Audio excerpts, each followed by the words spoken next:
Hi, and welcome to Sleepypedia. I'm Michael, and tonight I'll be your guide through a forgotten piece of history. If you enjoy calm, immersive stories to fall asleep to, don't forget to like the video and subscribe to the channel. And let me know in the comments, what city are you listening from and what time is it right now? Chapter 1: The Ashes of Empire. The last days of the Western Roman Empire did not end with a roar. They ended with a whisper, slow and sad, like the crumbling of old stones beneath the weight of time. Once, this mighty empire had stretched across seas and mountains. Roman roads tied the world together. Roman law gave order to chaos. But by the 5th century, that order had started to fade. The cities were no longer safe. Trade slowed to a trickle. Fields lay empty. Armies fought more for their own gain than for Rome. The year 476 AD is remembered as the moment the West fell. But in truth, Rome had been falling for years. That year only brought the final sign, a young boy named Romulus Augustulus the Last. Emperor of the West was quietly removed from power. No great battle marked his end. No rallying cry echoed through the streets. There was no parade for the new rulers, just silence. The great halls of Roman power were empty. The legions had vanished. The Senate still met, but their words meant little now. What followed was not a sudden dark age, but a slow dimming of the light. Cities shrank. Roads broke apart. The old buildings of Rome, proud, tall, and perfect in their design, were left to the wind and rain. The people stayed, but the empire did not. Farmers turned inward. Trade routes collapsed. Coins bore the images of forgotten leaders. In this quiet, the memories of Rome lingered, but the empire itself was gone. Across Western Europe, it felt as though the world had exhaled and did not know how to breathe again. In this silence, something new was about to rise, but it would not look like the Rome that came before. It would grow from its ruins, slowly, unevenly, and in many voices, all trying to make sense of the world Rome had left behind. Barbarians inherit the stone. The people who once stood outside Rome's walls, feared, wild, and foreign, were now inside them. Germanic tribes, long called barbarians by the Romans, stepped into the empty spaces Rome had left behind. They came not just as raiders, but as settlers. Their ways were different, but they too needed places to live, food to eat, and land to rule. The Visigoths, one of these tribes, had once sacked Rome itself in 410 AD, but now they were building kingdoms in the shadow of its greatness in places like Gaul and Hispania. The Ostrogoths moved into Italy. The Vandals took north Africa. Each group had its own leaders, its own customs, and its own dreams. They took Roman buildings and made them homes. They learned Roman laws and mixed them with their own traditions. And slowly, they began to call these lands theirs. These new rulers did not destroy everything. In fact, many admired Rome. They wore Roman clothes, copied Roman coins, and even called themselves kings by the grace of God, a phrase learned from the Christian Rome that came before them. But they also brought their own way of life, simpler, more tribal, more personal. Loyalty was not to a vast empire, but to a chieftain, a warband, a family. The transition was uneven. In some places, Roman order survived in crumbling forums and dusty scrolls. In others, it vanished quickly. Latin faded in the streets. Schools closed. Roads became paths for cattle, not messengers. But still, life went on. A child born in this new world might never know the empire that came before, but they would walk on Roman stones and live beneath Roman roofs. In these quiet years, Europe was being reshaped. Not by one ruler or one vision, but by hundreds of small decisions made in villages, in war camps, in churches, and in broken palaces. The barbarians were now the builders, and though they did not always know it, they were laying the foundations of medieval Europe, Odoacer and the kingless crown. Among those who stepped into the space Rome left behind was a man named Odoacer. He was not a Romang by birth. He came from the tribes beyond the empire's edge, but he had served in Rome's army and learned its ways. In 476 AD, it was Odoacer who quietly removed young Romulus Augustulus from the throne. He did not kill him, as emperors had once killed rivals. He sent him away with a pension and took control of Italy. But Odoacer did not claim the title of emperor. He ruled in the name of the Eastern Roman Emperor in Constantinople, a nod to the world that still held power in the East. In practice, though he was king in all but name, his rule was the beginning of something new and uncertain, a kingdom without an empire, a crown without a Rome. Odoacer tried to hold Italy together. He worked with the Senate. He kept parts of the Roman system alive. He fought off other tribes and tried to keep the roads safe. For a time, it worked. People paid their taxes. Farmers tilled the land. The idea of Rome still hung in the air, even if its government was gone. But Odoacer's position was always fragile. Other powers wanted Italy too. In the East, Emperor Zeno saw him as both a solution and a problem. And so, after only a few decades, another Gothic leader, Theodoric the Ostrogoth, was sent to challenge him. Odoacer's fall came in violence. He was promised peace, then murdered during a banquet. His rule had been an echo of Roman power, calm on the surface, but brittle underneath. Still, in that brief time, he had shown that the West would not fall into total darkness. There was still memory. There was still order, even if it was changing shape. Odoacer did not leave behind a grand legacy, but his reign was the bridge between the empire and the kingdoms that would come. He ruled from Rome's ruins, and in doing so, reminded the world that something still stood where the empire had once been. Visions from Byzantium, while the Western Empire faded into memory, the Eastern Empire, centered in the city of Constantinople, remained a beacon of wealth, power, and tradition. It still called itself Romang. Its emperors wore purple and spoke Greek. Its laws were Roman law. Its churches held the light of Christian learning. And from across the Aegean Sea, it watched the West with cautious interest. The East did not forget the West. It sent messages, envoys, and sometimes armies. But it was far away, and its help came with conditions. In its eyes, those who ruled Italy and Gaul were not true kings, but caretakers of Roman lands. Constantinople believed it still had a say. When Odoacer took Italy, the Eastern Emperor did not celebrate. He saw it as a challenge. Later, when Theodoric the Ostrogoth took Odoacer's place, it was only after being invited by the East, a move to control the West from afar.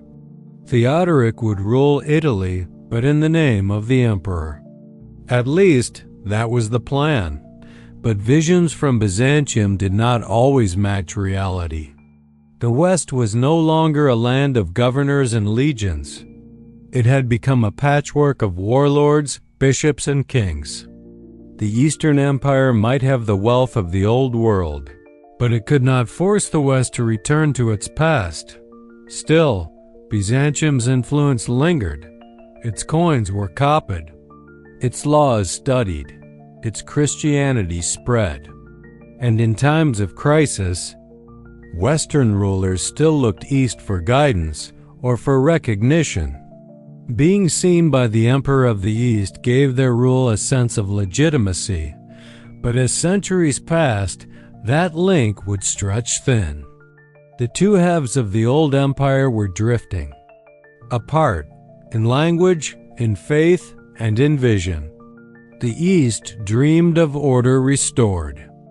The West was busy learning how to survive in a new, harder world. And yet, despite the distance, the light of Byzantium continued to shine.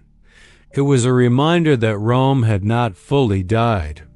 A different Rome lived on across the sea behind tall walls, holding a torch that still flickered, even as the West wandered through the long twilight of its rebirth. Chapter 2: The Rise of the Franks. When the Western Roman Empire collapsed, many regions were left adrift, unsure of what would come next. But in the north of Old Gaul, a land of forests, rivers, and crumbling Roman towns, a people known as the Franks began to rise. They were Germanic in origin, strong in battle, and proud of their tribal roots.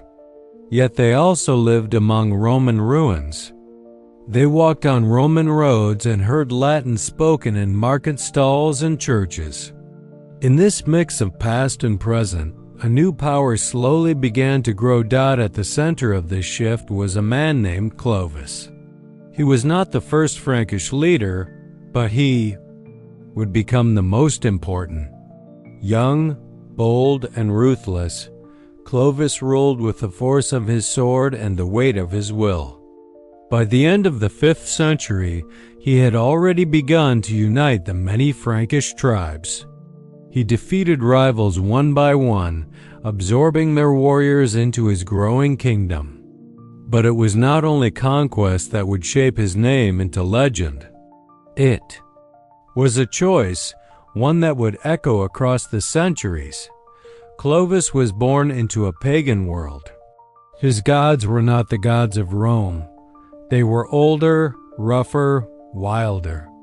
But his wife, Clotilde, was Christian. And through her quiet insistence, and perhaps through the changing winds of power, Clovis found himself drawn to the cross. In a moment of desperation during a battle, he prayed to the Christian God, and when victory followed, he kept his word. He was baptized by Saint Remigius in Reims, becoming the first great Catholic king of the Franks. This baptism was more than a personal step. It was a turning point for Western Europe. Other Germanic tribes had become Christian, but they had chosen the Arian form, a belief seen as heretical by the Roman Church. Clovis chose Catholicism. And in doing so, he drew closer to the Roman bishops, the Latin-speaking clergy, and the Christian people still living in Gaul's cities. Clovis became more than a war chief. He became a Christian king. His rule gave shape to a new kind of kingdom, one that mixed Roman tradition with Frankish strength, one that could unite peoples not only by sword, but by shared faith. The shadow of Clovis would stretch far beyond his reign. He lit the path that others would follow, where thrones were no longer pagan seats of war, but sanctified halls of Christian rule. The fractured crown Clovis died in 511 AD, and with his death came a return to something older, the division of land among sons. In Frankish tradition, kingship was not passed whole to one heir, but split among all male children. And so Clovis's once unified kingdom was broken into pieces, each ruled by a different son, each brother watching the others with wary eyes. These early Frankish kings ruled over lands named after their own courts: Austrasia, Neustria, Burgundy. Their capitals lay in cities like Metz and Soissons, places built on Roman bones but governed by new hands. Some kings tried to keep peace. Others turned to war, hoping to gather more power or claim another brother's throne. This pattern repeated itself for generations.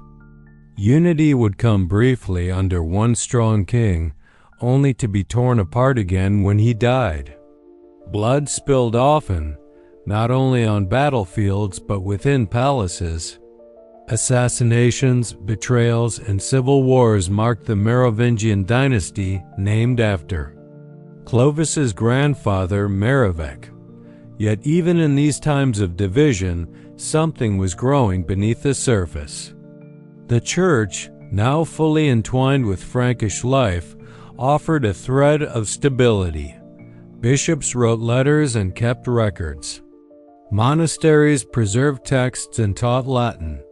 And as each king came and went, the idea of a united Christian Frankish realm did not fully vanish.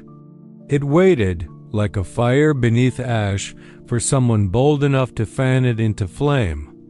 The unity Clovis had once built seemed lost in the hands of his sons and grandsons. But ambition, like iron, does not rust easily. In time, a new force would rise, not from the throne, but from behind it. And from there, the crown would begin to shift, from the hands of kings to the minds of those who knew how to move power without wearing it. Mayors of the palace. As the Merovingian kings grew weaker, their power dulled by division and distrust, a different kind of leader began to rise. These men did not sit on thrones. They did not wear crowns. But they controlled the levers of rule. They were known as mayors of the palace, household managers at first, but over time they became the true hands behind the king. The king still lived in fine halls. They held feasts. They gave blessings. But it was the mayors who gathered armies, raised taxes, and made decisions. These men were often from noble families with deep roots in the land and strong ties to local warriors. Among these, one family would rise above the rest: the Carolingians. The Carolingians were shrewd and steady. They served the Merovingian kings for decades, slowly pulling more weight, earning more respect, and placing their sons in key positions. They did not rush to take power. They waited until the time was right. They understood that authority, when moved quietly, can last longer than conquest made loud. Pepin of Herstal, one of the first Carolingians to hold true power, never claimed kingship, but he ruled as if he had. His grandson, however, would go further. This grandson was Charles Martel, a man remembered not just for courtly skill, but for battle. Under Charles, the Carolingians became more than advisors. They became saviors of the realm. But even before the battlefield, Charles's work reshaped Europe. He strengthened ties with the Church. He reorganized the army. He restored control in regions long lost to chaos. He gave the Frankish world something it had lacked for years: direction. The Merovingian kings, once mighty, had become little more than figureheads, known in later years as the do-nothing kings. It was the mayors of the palace who did everything. And in this slow shift, a new dynasty began to rise, not with trumpets, but with planning. The Carolingians did not need to shout. History would soon speak for them. The hammer at Tours in 732 AD, a shadow crossed the fields of Gaul. It came from the south, from Spain. where the Muslim Umayyad forces had already conquered much of the land. Now they pressed further north, their cavalry swift, their banners flying, their eyes set on the wealth of Frankish lands. The Franks had never faced an enemy like this. The Islamic armies were skilled, fast, and fueled by a powerful belief in their cause. They had already swept through North Africa and into Iberia with astonishing speed. If left unchecked, they might reach deeper into Europe, changing the continent forever. But at a place near Tours, the Frankish army gathered under Charles Martel, Charles the Hammer. He was not a king, but he led like one. His forces were fewer than the Umayyads, but they were disciplined. They were armored. And Charles, shaped by years of careful rule, knew how to wait. The two armies met on a wooded plain. For days they stood face to face. The Franks held the high ground. They stood still, silent, and unshaken. And when the Umayyads finally charged, they met a wall of shields and swords. The Franks did not break. When the Umayyad leader, Abd al-Rayyan, was killed in the fight, his army faltered. At night, they fled. The Battle of Tours became more than a victory. It was seen, especially by later writers, as the moment when Christian Europe was saved. Whether or not the threat was as great as claimed, the effect was real. Charles Martel had stopped the advance, and in doing so, he shaped the destiny of Europe's faith and future. He did not claim glory with grand speeches. He did not take the throne, but his name became legend, and his son, Pepin the Short, would take the next step, asking the Pope for a crown and founding a new royal line. But that is a story for another chapter. For now, in the quiet after Tours, the land settled, the fields recovered, the cities whispered again. The Franks, once tribal warriors, now stood as protectors of Christian Europe. The road from Clovis to Charles had been long, filled with broken crowns and silent power. But it had led to something lasting, a kingdom not just of war, but of faith, memory, and a future waiting to unfold. Chapter 3. Charlemagne, Father of Europe. In the stillness that followed the chaos of divided Frankish lands, a figure rose who would change the shape of Europe. His name was Charles, later known as Charlemagne.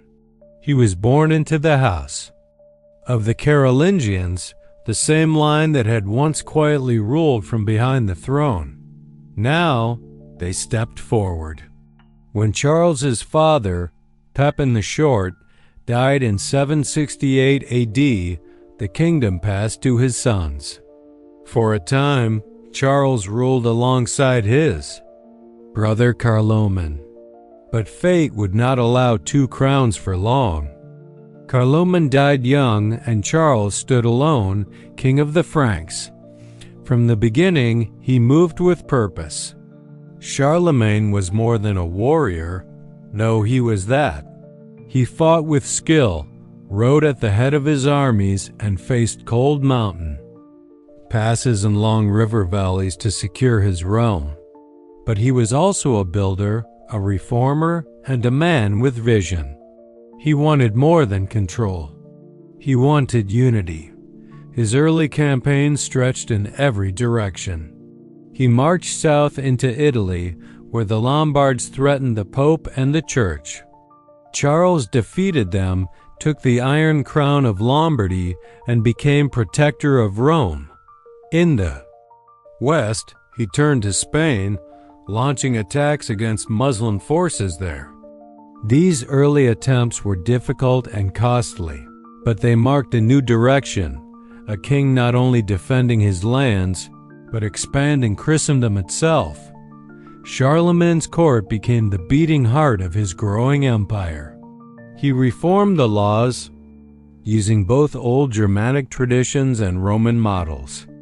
He appointed local officials, called counts, to rule in his name. He sent messengers, missi dominici, to travel the realm and report back.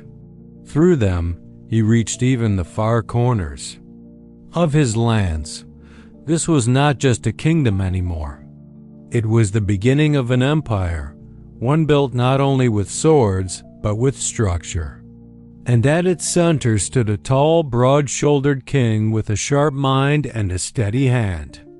Charlemagne had begun the long task of binding Europe together, not with walls, but with faith, order, and rule. The Saxon Wars, among Charlemagne's longest and most painful campaigns, were the wars against the Saxons. These tribes lived in the forests and hills to the northeast of the Frankish kingdom, proud, independent, and deeply pagan. They had resisted Roman control in the past. Now they stood firm against the Christian king to their west. For more than 30 years, the Saxon Wars dragged on. It was not one battle, but many. It was not one rebellion, but wave after wave of resistance. Charlemagne saw it not only as a war of conquest, but a holy task. He believed he had a duty to bring Christianity to these lands, by word when possible, and by force when needed. Again and again, he marched east. He built forts, crossed rivers, and destroyed sacred groves. The Saxons would yield, only to rise again the following year. One of their leaders, Witikind, became a symbol of defiance, escaping capture time after time, rallying his people to resist. Charlemagne's methods were harsh. After a major rebellion, he ordered the execution of thousands of Saxon prisoners at a place called Verdun. This act shocked many, even in his own court. But to Charlemagne, the survival of the Christian order mattered more than the mercy of the moment. Eventually, the Saxon resistance broke. Witikind was baptized. The tribe submitted. Churches were built on former pagan sites. Bishops were sent to teach. The old gods of the Saxons faded into stories, and crosses rose in their place. The wars left deep scars. They showed the limits of peace, the cost of unity, and the weight of belief when tied to power. Yet Charlemagne did not look back. For him, these wars were not just victories. They were steps in a larger mission, to create a Christian Europe tied together by faith and ruled by the will of God's chosen king. The Carolingian Renaissance. Charlemagne's empire was built through war, but it would be remembered also for what came in times of peace.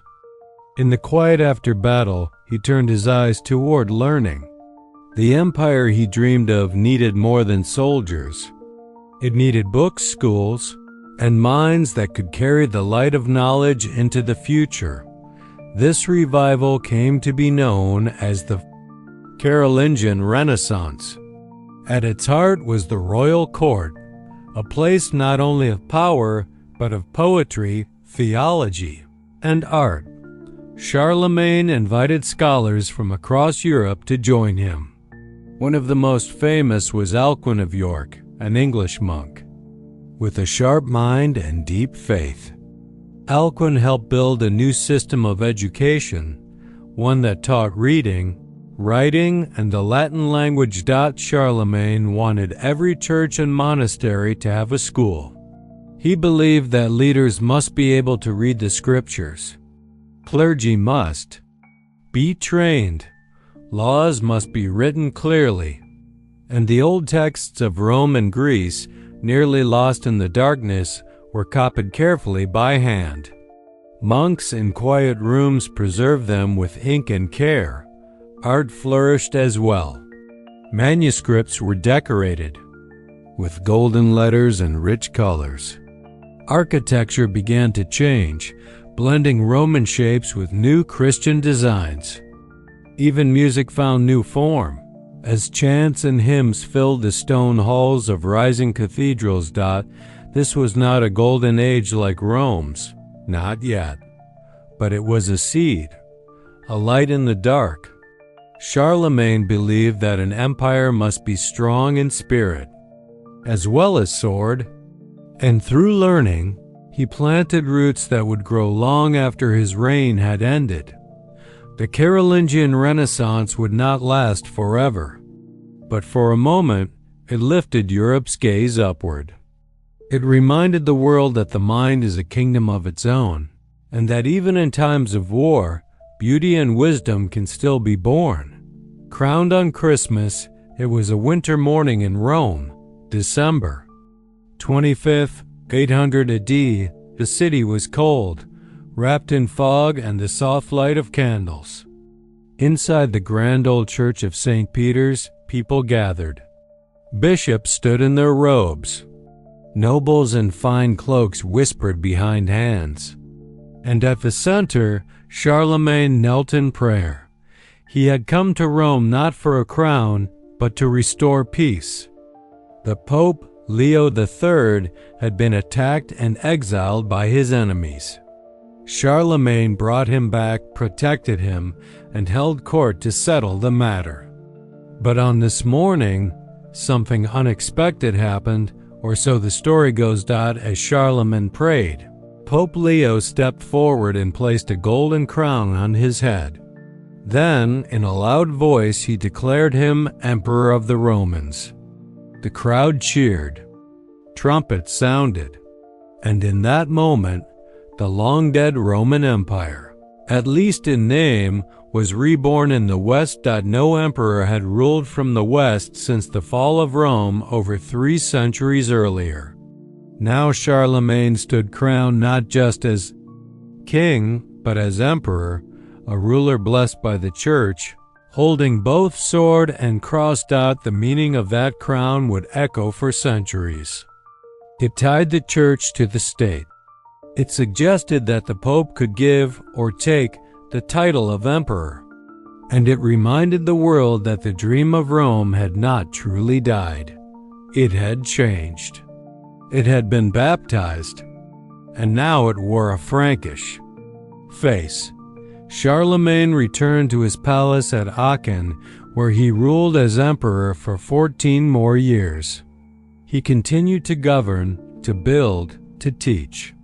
His empire stretched from the Pyrenees to the Elbe, from the North Sea to central Italy.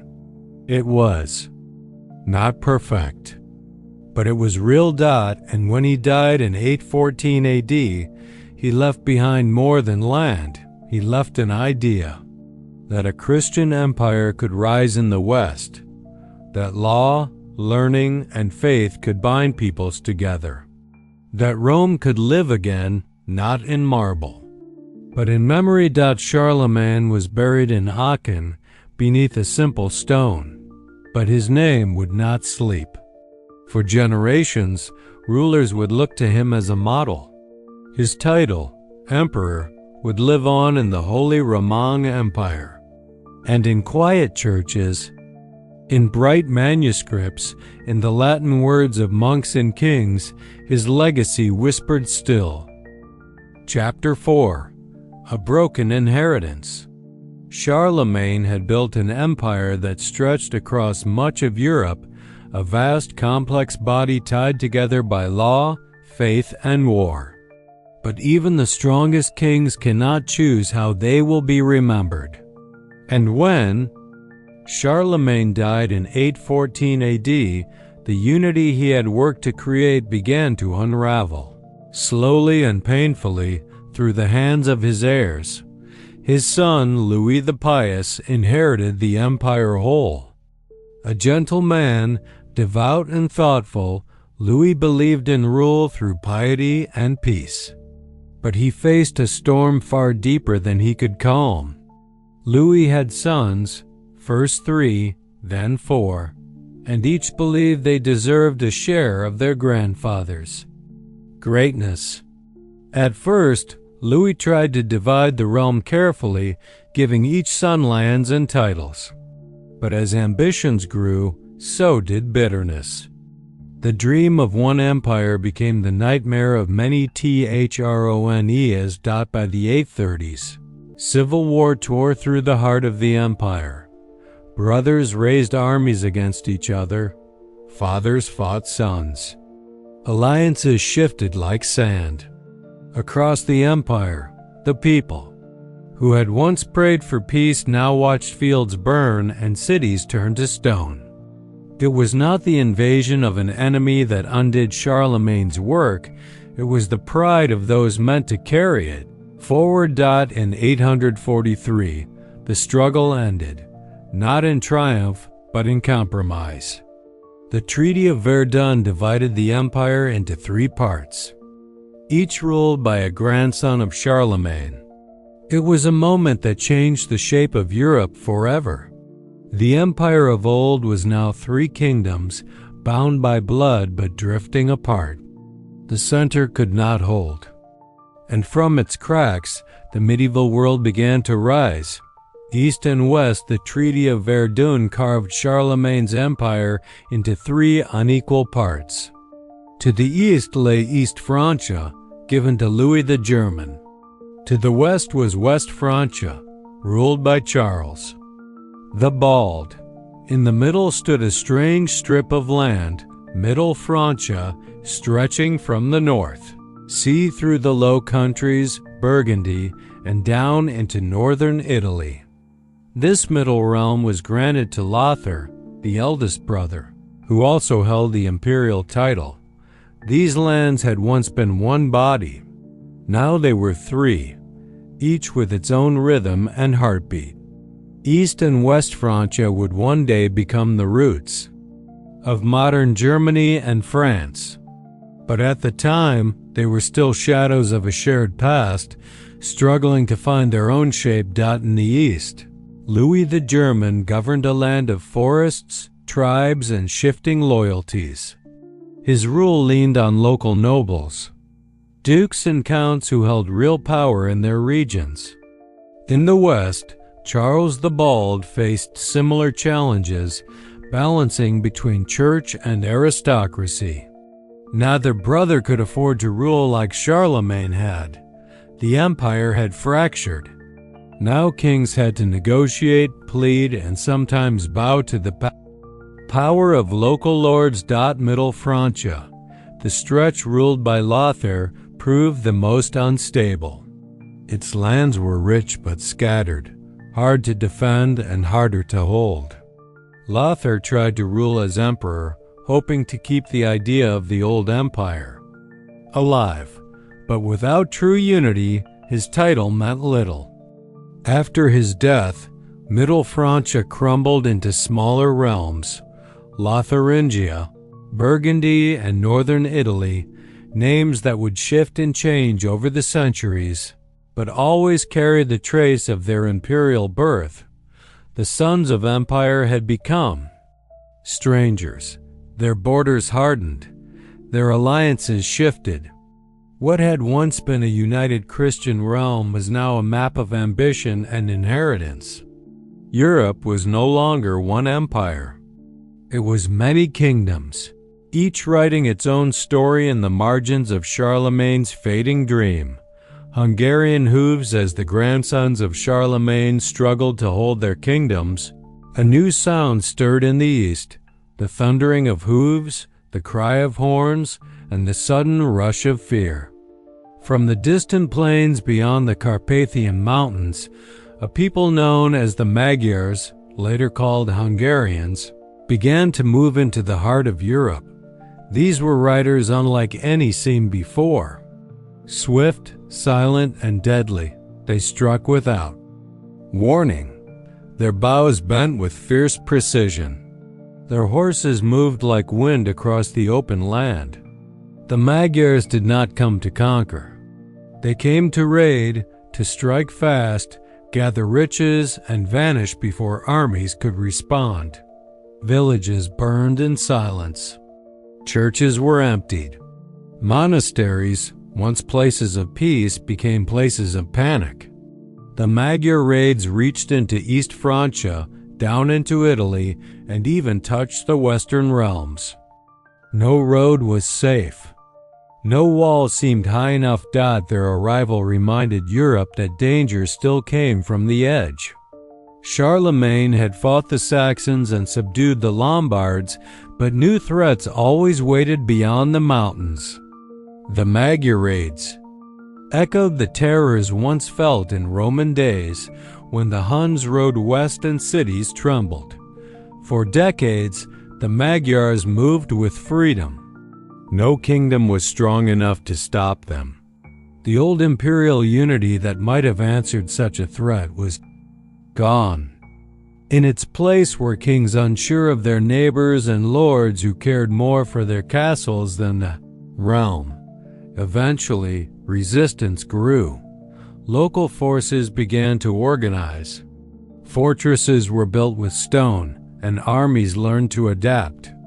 In time, at the Battle of Lechfeld in 955, the Magyars would suffer a great defeat, one that pushed them to settle in the Carpathian Basin and, slowly, adopt Christianity. But during these early years, their raids reminded all of Europe how thin the line was between order and chaos. In the broken world left by the empire's fall, fear traveled fast, on the hooves of strangers riding in from the east.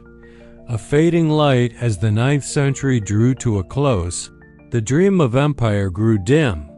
The sons of Charlemagne had broken the Theo realm. Their sons did the same. Borders shifted. Titles passed from hand to hand. In the countryside, the people no longer looked to kings for protection.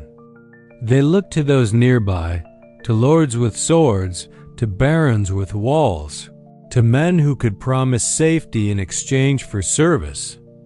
This was the slow birth of feudalism, a system not planned, but grown. In a world of danger and uncertainty, land became the currency of power. Lords offered land or fiefs to vassals, knights and nobles who swore loyalty in return. Peasants worked the fields, bound not by chains, but by need. The ties that once bound people to an empire were replaced by smaller bonds of duty, of honor, and of fear. Castles rose across the land, not grand palaces, but strongholds. They were places to hide, to defend, to watch the road. Life became local. Justice came from the manor, not the king. The church remained a thread of unity, with monks copying texts and priests saying Mass. But even the church had to work with the lords who held the land. In this fading light, memory lived on. People still remembered Charlemagne. They still spoke of Rome, but those were stories from another time. The present was filled with other names of local rulers, warlords, and families who carved their power out of the land itself.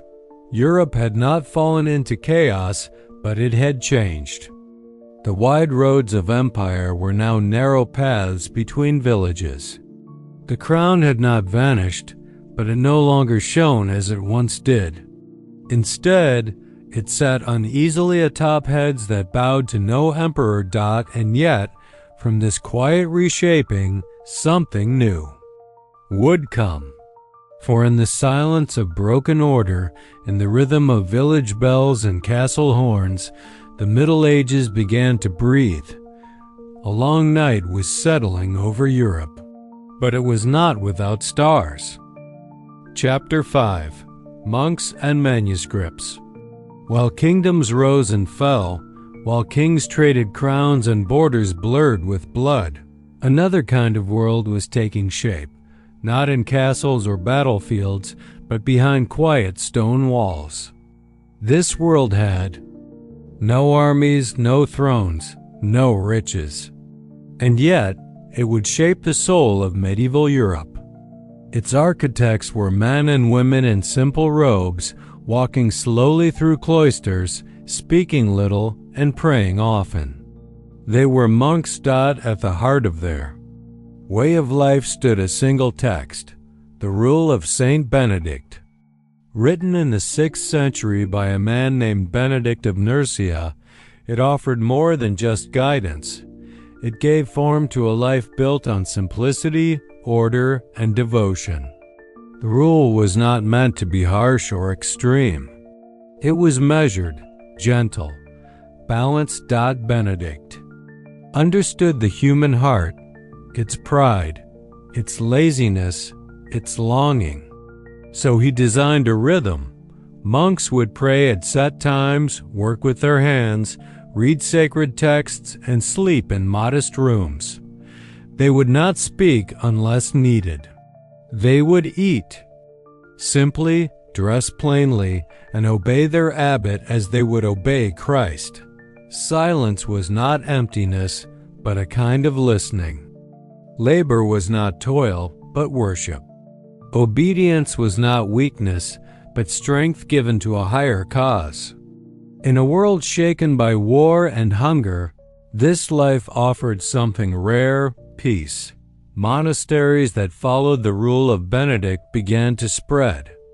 Some were tucked into green hills, others built near rivers or forests. They became places of refuge, not only for those seeking God, but for the weary and the poor. And as Europe struggled through the early Middle Ages, these quiet places became anchors, still points in a turning world. Scriptorium and sanctuary inside the stone walls of a monastery, past the chapel and garden, there was often a room lit by narrow windows and flickering candles. This was the scriptorium, a place where monks wrote, not letters or records, but something far more lasting, books. In an age when war threatened memory and fire often followed conquest, the simple act of copying a manuscript became an act of preservation.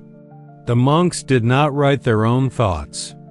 They copied the wisdom of others, the Bible, of course, but also the works of ancient Rome and Greece, histories, poems, and prayers. Each letter was carefully formed. Ink made from soot and oak galls flowed from feathered quills.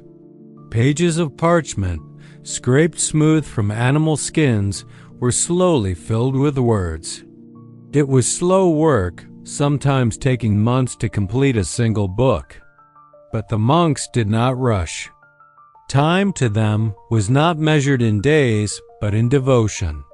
Some manuscripts were plain, others richly decorated with gold leaf and colorful illustrations, vines curling through the margins, saints painted with halos and capital letters that looked like art. These were not only texts, they were treasures. The scriptorium was also a sanctuary. In copying words, the monks preserved ideas. In preserving ideas, they kept alive the soul of Europe. Without them, much of ancient knowledge, law, medicine, philosophy might have vanished. In a time when kings forgot and cities burned, the monks remembered. They did not raise swords or ride into battle, but in their quiet rooms, they fought against forgetting. Each stroke of the pen was a silent resistance to the darkness that threatened to swallow the past. Saints and sisters, the monastic life was not lived by men alone. Across medieval Europe, women also sought paths of devotion, not as queens or mothers, but as servants of the divine.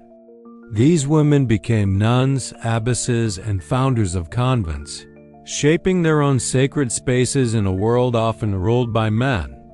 Their houses were called nunneries or convents, and while they mirrored the routines of the monks, with prayer, labor, and study, they often carried a special role in their communities. In places where no school or healer could be found, the sisters stepped forward. They taught children, tended the sick, and offered comfort to those in need. Some women became spiritual leaders far beyond the cloister walls. One was Saint Radegund, a queen who became a nun and founded a convent in Poitiers. Another was Hildegard of Bingen, a visionary, composer, and writer whose letters reached bishops and emperors. Though she lived in seclusion, her voice rang through Europe. Many convents accepted noble women, those whose families saw religious life as an honorable path. But over time, these women carved their own identities. They were not merely placed there. They chose their vocations. They wrote, prayed, and governed their houses with wisdom. Female saints became figures of hope. Women like Saint Bridget of Kildare or Saint Clare of Assisi were remembered not for power, but for purity, for strength of spirit, and for their deep compassion. In a world where choices for women were few, the monastic path offered a door, not out of life, but into a life shaped by faith, knowledge, and quiet strength. These sisters did not seek thrones. They built sanctuaries, and in doing so, became spiritual mothers to generations who followed. Faith in the fields, though prayer filled the hours of monks and nuns, their hands did not stay idle. Outside the chapel and the scriptorium, fields stretched wide, gardens bloomed, vineyards climbed the slopes. Monasteries were not only spiritual homes, they were also working farms. The monks farmed not for wealth, but for need. They planted wheat, barley, and oats. They tended orchards, kept bees for honey, and raised animals for food and wool. They built mills to grind grain, presses for wine, and workshops where tools and clothing were made. Each task was done with care, seen not as labor, but as service to God. In this rhythm of the seasons, planting, tending, harvesting, the monks found harmony with the land. They watched the skies, read the signs of weather, and became stewards of soil and seed. Their records, kept carefully over years, became guides for others, showing which crops thrived and when to sow. But they also served the people around them. Travelers found shelter at monastic gates. The poor were fed from monastic stores. Those sick or wounded came for healing, where herbs grown in monastic gardens became medicine in patient hands. The monasteries also became keepers of time. Monks rang bells not only for prayer, but to mark the hours, helping nearby villages to measure their days. The liturgical calendar, with its feasts and fasts, gave rhythm to the year. In a world where kings fought for land and cities fell to fire, these quiet places offered another way. A way not of conquest, but of cultivation. Not of wealth, but of balance. The monastery stood like quiet hearts beating in the countryside, drawing people close, nourishing body and spirit, and reminding the world that faith could live not just in words or books, but in the soil beneath one's feet. As Europe slowly found its shape, it was not only the hands of kings or the visions of warriors that guided it. It was the steady hands of those who tilled the earth, copied the word, and whispered their prayers beneath vaulted stone. In those quiet places, the medieval world found its soul. Chapter 6. The Birth of England. There was once a time when Rome stretched even to the misty edges of the world. Beyond the forests of Gaul, across the narrow sea, lay the island of Britannia, wild, green, and far from the heart of empire.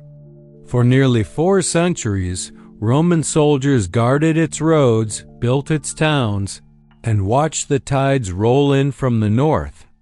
But as Rome weakened, its fingers slipped from these farthest lands. And when the legions finally departed in the early 400s, Britain stood exposed. The departure was not sudden but slow. Troops left, walls crumbled, and governors gave up their posts. The town still stood, Londinium, Eboracum, Verulamium. But without Roman coin and command, they began to fade. The people who had once traded in markets and followed Roman law now looked to local leaders, to family clans, and to old ways buried beneath Roman rule. Britain was no longer Roman, but it was not yet anything else. What came next was a time of confusion, a long twilight where memory clashed with survival. Into this uncertainty stepped new forces, drawn by the promise of land and plunder. From across the sea, in narrow ships with curved prows, came raiders from the east. Not Vikings, not yet, but earlier Germanic tribes, Angles, Saxons, and Jutes. These people did not come only to raid. They came to settle, to farm, to build. Some were invited by local British warlords to fight as mercenaries. But once their feet touched the soil, they stayed. They built homes, raised halls, and began to carve out pieces of the island for themselves. The native Britons resisted. Some fled west into the hills of Wales and Cornwall. Others fought back, trying to hold what Rome had once secured. But the newcomers were many. They brought their own gods, their own tongue, and slowly, over generations, their culture began to shape the land itself. The Roman light had dimmed, and in its place, the fires of a new world began to burn. Anglo-Saxon kingdoms by the 600s, the scattered raids and settlements had hardened into something more permanent. The Angles and Saxons, once bands of warriors, now ruled over small kingdoms, each with its own laws, leaders, and dreams. Names like Northumbria, Mercia, East Anglia, Kent, and Wessex began to appear on the maps of monks and storytellers. These kingdoms were often at odds, fighting for land, honor, and influence. But they also shared a growing identity. They spoke dialects of a common tongue, what we now call Old English. They built wooden churches and buried their kings with rich treasures. They listened to poets who recited sagas in the glow of hearth fires, tales of monsters, heroes, and the restless sea. Religion played a quiet but powerful role. Christianity, once brought by Roman missionaries, had faded in many places. But it returned, first through Irish monks from the west, then through Roman envoys from the south. One of the most famous missions came in 597 when Pope Gregory the Great sent Augustine to Kent. There, he baptized King Ethelbert and planted the seed of Roman Christianity in Anglo-Saxon soil. Over time, churches were built. Monasteries became centers of learning, and the faith spread across the land, woven into the daily life of kings and peasants alike. But the unity was fragile. Rival kingdoms rose and fell. Some kings ruled vast lands for decades. Others vanished after a single battle. There was no single England yet, only a patchwork of thrones stitched together by war, marriage, and faith. Still, from this mosaic, something larger was forming. A sense of shared story, a memory of roots, and a growing desire, whispered in courts and carved in chronicles, for a realm not divided, but whole. The Viking storm, as the Anglo-Saxon kingdoms found their footing, a new shadow appeared on the eastern horizon.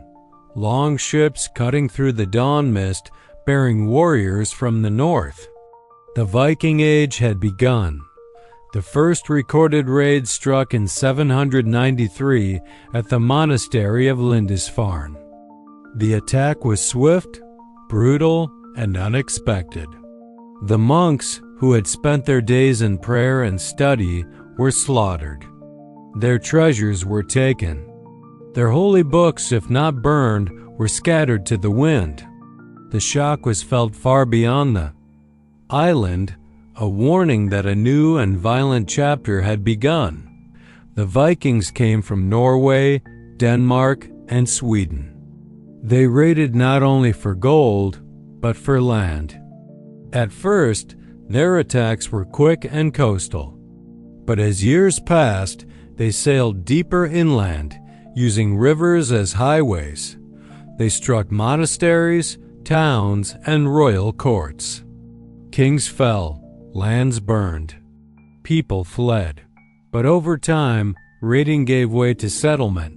The Vikings began to stay. They farmed. They traded. They married local women and raised children who spoke both Norse and Old English. In the east and north of England, they established what came to be called the Danelaw, regions where Danish law and customs ruled.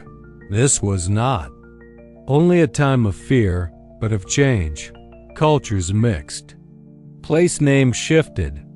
New weapons, tools, and crafts appeared. The lines between invader and neighbor blurred. Some Anglo-Saxon kings paid the Danes to leave, a tribute known as Danegeld. Others fought back, seeking to defend what remained. And in this long struggle between sword and settlement, a new identity began to emerge, one shaped not only by resistance, but by resilience. The Viking storm reshaped the island, but it also taught its people to endure, to adapt, and to dream of unity more fiercely than ever before. Wessex holds the line amid the waves of Viking conquest. One kingdom stood firm, Wessex. In the south of England, this realm became the last hope for Anglo-Saxon survival, and at its heart stood a single figure, Alfred. Born in 849, Alfred was the youngest son of King Ethelwulf. He was not meant to rule, but through fate and war, the crown came to him in 871, just as the Vikings had begun their most aggressive push. Most of the other kingdoms had already fallen. Wessex stood alone. Alfred was not only brave, he was wise. He fought when needed, but also sought peace when possible. He built a network of fortified towns, known as burhs, to protect his people. He organized an army that could be summoned quickly and trained with discipline. He even created a navy, small at first, to face the Vikings at sea. But Alfred's strength was not only in battle, he believed in knowledge. In a world dimmed by war, he worked to revive learning. He invited scholars to his court. He translated Latin books into Old English so more people could read. He believed that wisdom made a kingdom strong. In 878, after a brutal winter of hiding and planning, Alfred struck back at the Vikings and won a decisive victory at the Battle of Edington. He forced the Viking leader Guthrum to convert to Christianity and recognize a treaty that would give Wessex breathing room. This victory was not the end of the Viking threat, but it was the beginning of something deeper, a vision. Alfred saw not just Wessex, but a greater England. He dreamed of uniting the Anglo-Saxon peoples into one realm, one faith, and one future. He would not live to see that dream completed, but his work laid the foundation. His descendants, including his grandson Aethelstan, would carry that vision forward. And in time, the many thrones would become one. Alfred the Great did not conquer the world, but he held the line. He kept the fire burning through the storm. And from that flame, the Kingdom of England would be born. Chapter 7. The Viking Age. In the early light of northern mornings, when the seas were still and the mist clung low to the waves, a new shape began to emerge on the edge of Europe's vision, long and narrow, carved from oak, and moving fast. These were the longships. Their hulls sliced the water like knives, silent at first, then growing louder as oars dipped and rose in rhythm. And aboard them came a people both feared and admired, the Norsemen. They came from Scandinavia, from the fjords of Norway, the forests of Sweden, and the flatlands of Denmark.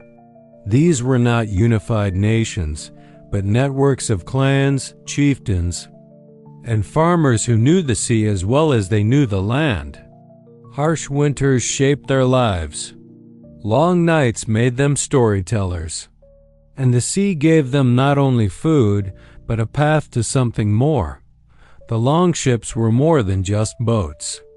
They were tools of transformation.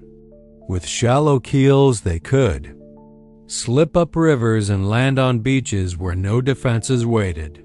They could appear without warning, then disappear just as fast. This was not war as Europe had known. It was speed, surprise, and smoke. But it wasn't only violence they carried.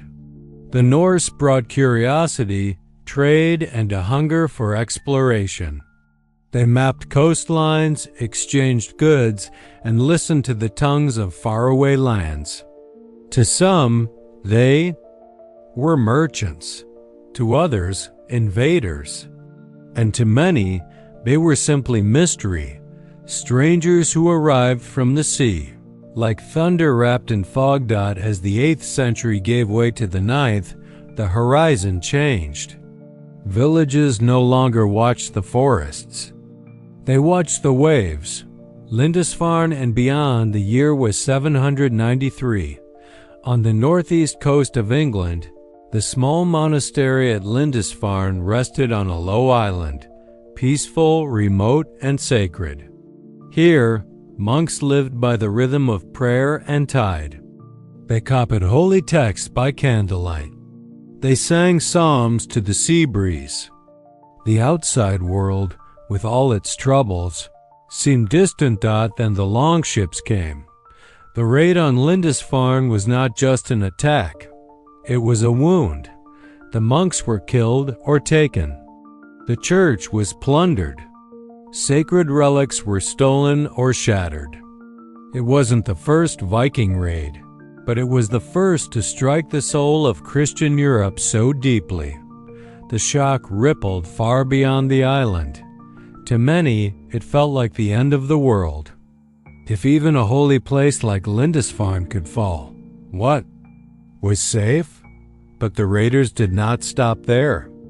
In the years that followed, they struck again and again, from the coasts of Ireland to the monasteries of Francia, from the rivers of Germany to the far western isles. They looted, burned, and vanished before kings could respond. Yet even amid the fear, something else was happening. The raids became more organized. Some leaders, like Ragnar Lothbrok and his sons, began to gather larger forces. The great heathen army arrived in England in 865, not to raid, but to stay. Cities were taken, land was seized, and the invaders became occupiers.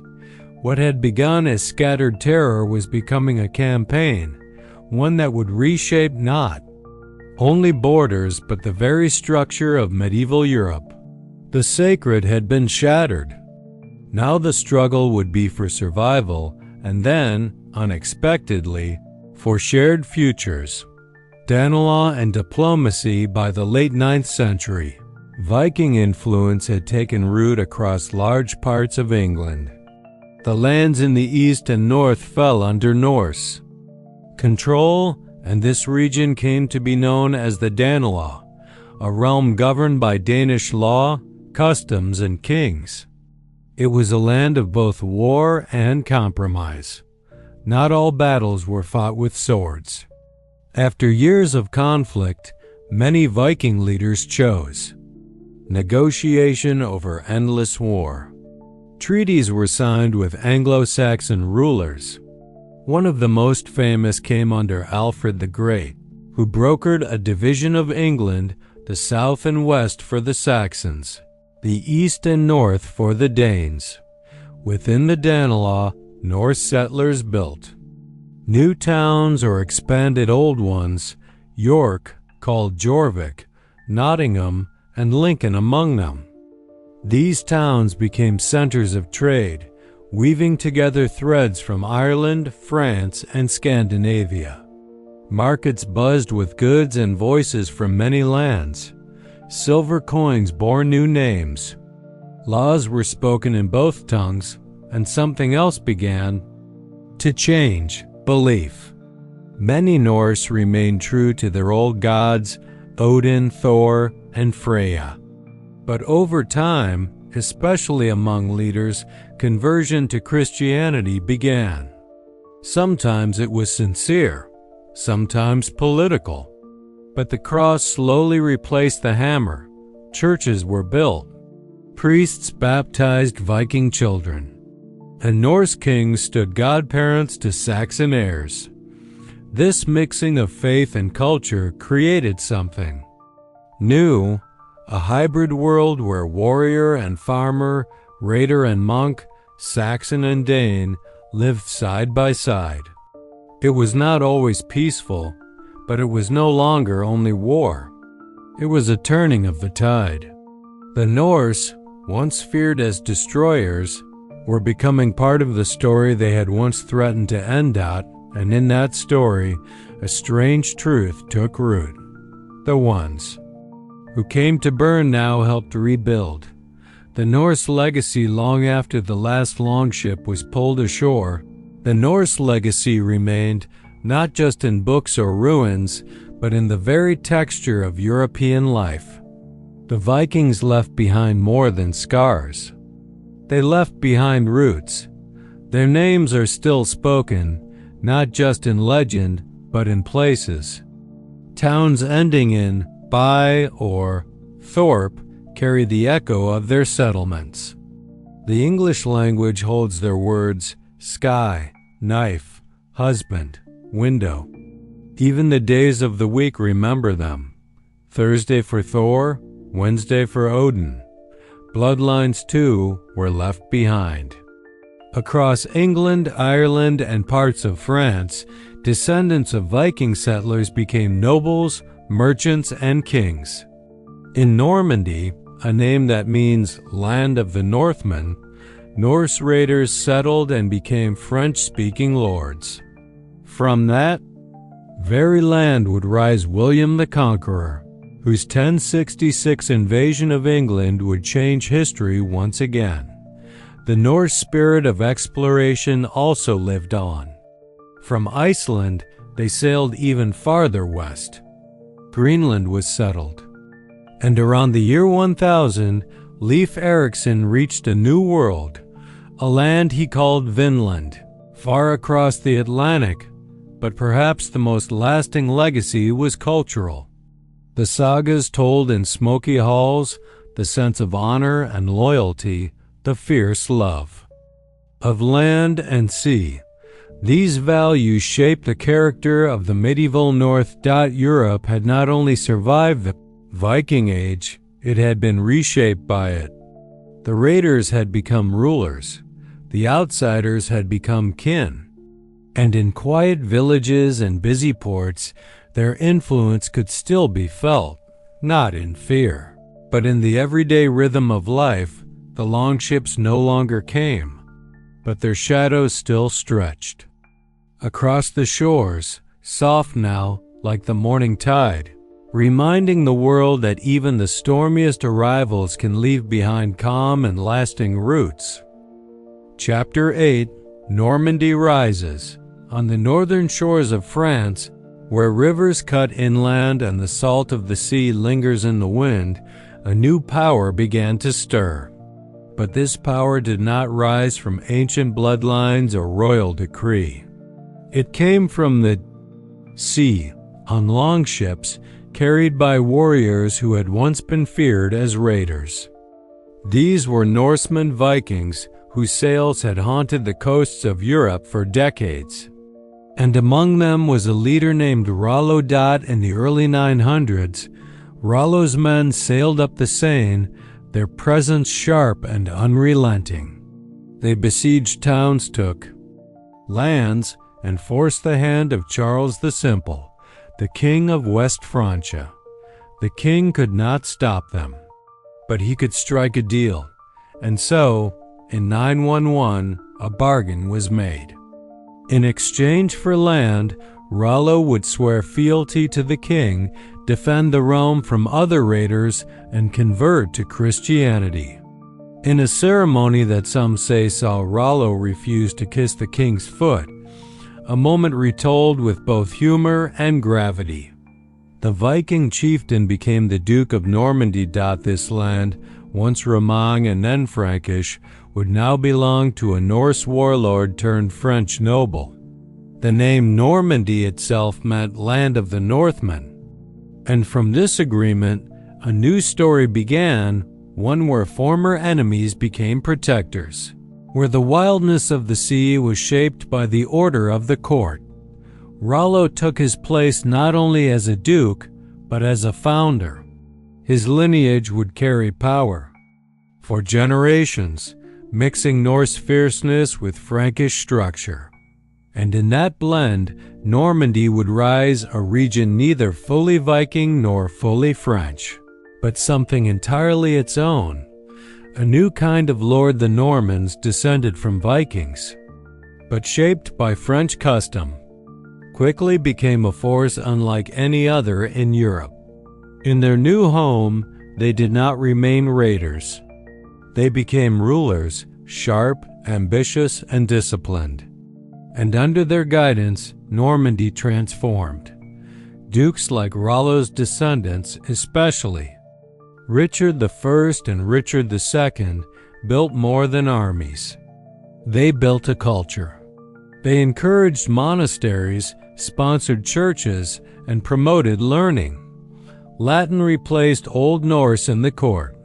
Christianity became deeply rooted, but always carried with it a warrior's edge. The Norman lords governed their lands with strict control. Justice was swift. Loyalty was expected. And unlike many other regions where kings were distant and weak, Normandy thrived on a close-knit system of fealty. Each vassal knew his place. Each castle was a symbol of authority. But what set the Normans apart was their adaptability. They took what worked from Viking boldness, Frankish law, and Christian tradition and wove it into something powerful. They were not bound by the past. They learned quickly, built fast, and struck hard. Their cavalry became famous across Europe. Norman knights, armored and relentless, fought with discipline rare for their time. Their fortresses, first wood, then stone, rose in strategic places, guarding rivers, roads, and trade. Normandy became not only rich in land, but rich in talent. It attracted merchants, scholars, and soldiers. The dukes managed their domain like a well-run kingdom, even though they served as vassals to the King of France. In many ways, Normandy operated as an independent state, bound by oath but not restrained by it. By the mid-11th century, the duchy had grown strong, stable, and ambitious. And at its head stood a new duke, William, a man born of uncertain parentage, but destined to shake the very map of Europe. The Conquest of England, William, Duke of Normandy, was born around 1028, the son of Duke Robert and a woman not of noble rank. Some called him William the Bastard, but titles could not stop his rise. By force of will and skill in battle, William held his duchy through challenges, rebellions, and years of uncertainty. And when he looked across the sea to England, he saw more than a neighbor. He saw a crown. The English throne, by the 1060s, was in dispute. King Edward the Confessor had died childless. The throne was claimed by Harold Godwinson, a powerful English earl. But William insisted that years earlier, Edward had promised him the crown.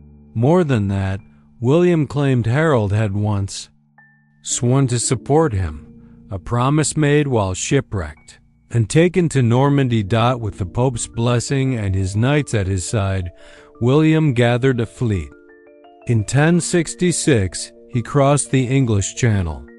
The Norman ships landed at Pevensey, and William began his campaign. Meanwhile, Harold had just fought another battle, defeating a Norwegian army at Stamford Bridge in the north. He rushed south to face the new threat. The two armies met at Hastings. On October 14, 1066, they clashed in one of history's most fateful battles. The English held the high ground, forming a shield wall. The Normans attacked, retreated, and attacked again. Hours passed. Arrows flew. And then, in a moment that would echo across centuries, Harold fell. William had won. He marched on London. On Christmas Day, he was crowned King of England in Westminster Abbey. The Norman conquest had begun. It was not only a military victory, it was a cultural one. The Anglo-Saxon nobility was swept away. Norman lords took their place. French became the language of court. New laws were written. Castles were built. The very land was measured in the Doomsday Book, a vast census ordered by William to understand and control his new realm. England would never be the same. It had been conquered, not by a foreign empire, but by a rival lineage that now claimed it as their own. And in that conquest, a fusion began. The Norman legacy. The impact of the Norman rise did not end at the battlefields of Hastings. It rippled outward through stone, speech, and law. Castles rose across England, their grey towers reshaping the countryside. Motte and Bailey forts gave way to mighty keeps, from the Tower of London to Windsor. These were not just homes. They were symbols of power, of fear, of permanence. The Normans brought with them a new way of rule. Feudalism deepened. Land was granted in return for military service. Loyalties were recorded. Nobles owed their status not to blood alone, but to their bonds with the king. The English language changed too. French words flowed into Old English, first in courts and legal texts, then in everyday speech. Words like court, noble, justice, and servant took root. Even food bore the mark. Cow in the field, beef on the table. Churches were rebuilt in stone with Romanesque arches and carved facades. Monasteries flourished under new patrons. Learning grew in both Latin and French. The new elite. Read not Beowulf, but romances of knights and saints. And yet, over time, the conquerors and the conquered became one people. Intermarriage, shared traditions, and generations born on English soil softened the lines. A hybrid culture formed, Anglo-Norman, blending the strength of Saxon roots with the ambition of Norman vision. Beyond England, the Normans kept moving. They traveled to southern Italy, founded kingdoms in Sicily, and joined crusades to the Holy Land.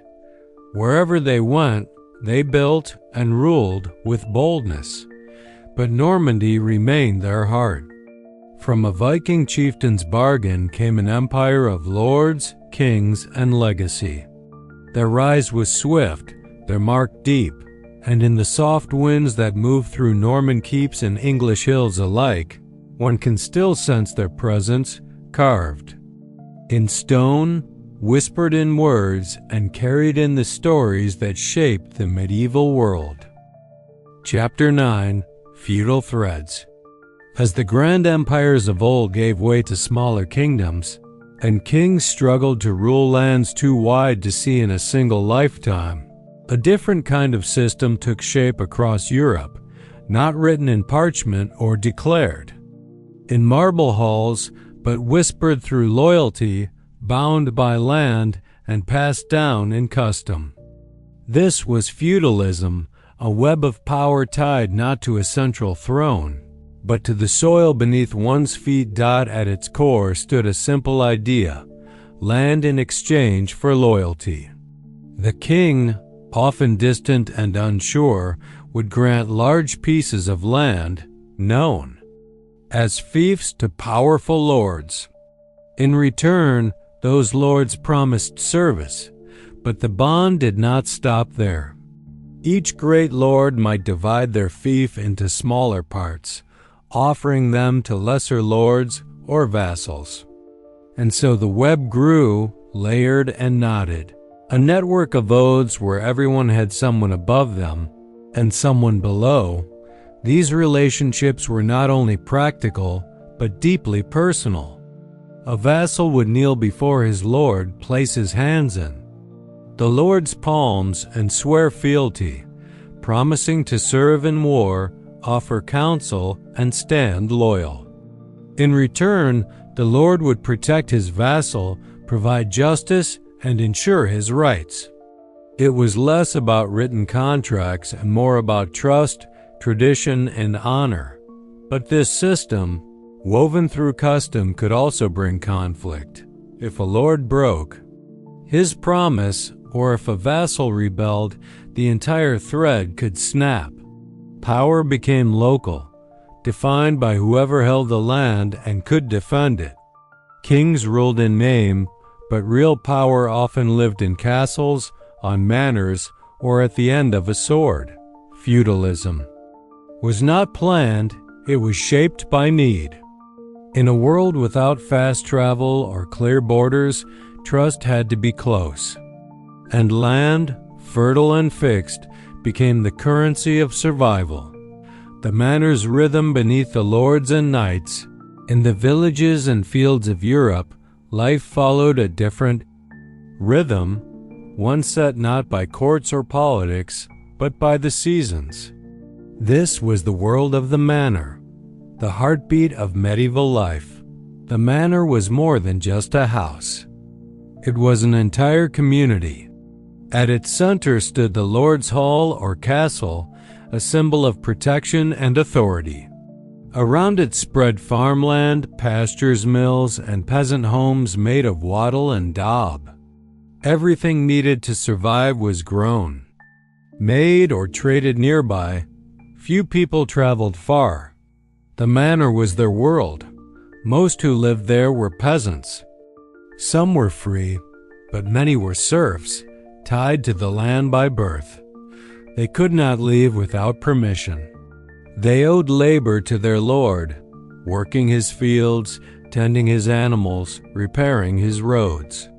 In return, they were allowed to farm small plots for themselves, and they received protection from war or famine. Life on the manor followed the seasons. Spring meant plowing and sowing. Summer brought long days of tending crops. Autumn was the harvest, a time of both relief and pressure. And winter was for repair, for mending tools, and waiting for the earth to wake again. Every hand had a task. Children scattered seed. Women spun wool and baked bread. Men sharpened tools, built fences, and drove oxen. The church marked time with feast days and fasts, tying faith into the rhythm of the land. While harsh, this life was not empty. There was joy in feast days, in marriages, in the birth of children. There was pride in surviving another winter, in finishing a good harvest, in keeping one's family fed, and above all, there was continuity.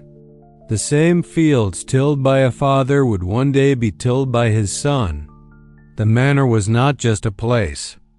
It was a memory, passed from generation to generation, shaped by work, weather, and the quiet strength of those who lived close to the land.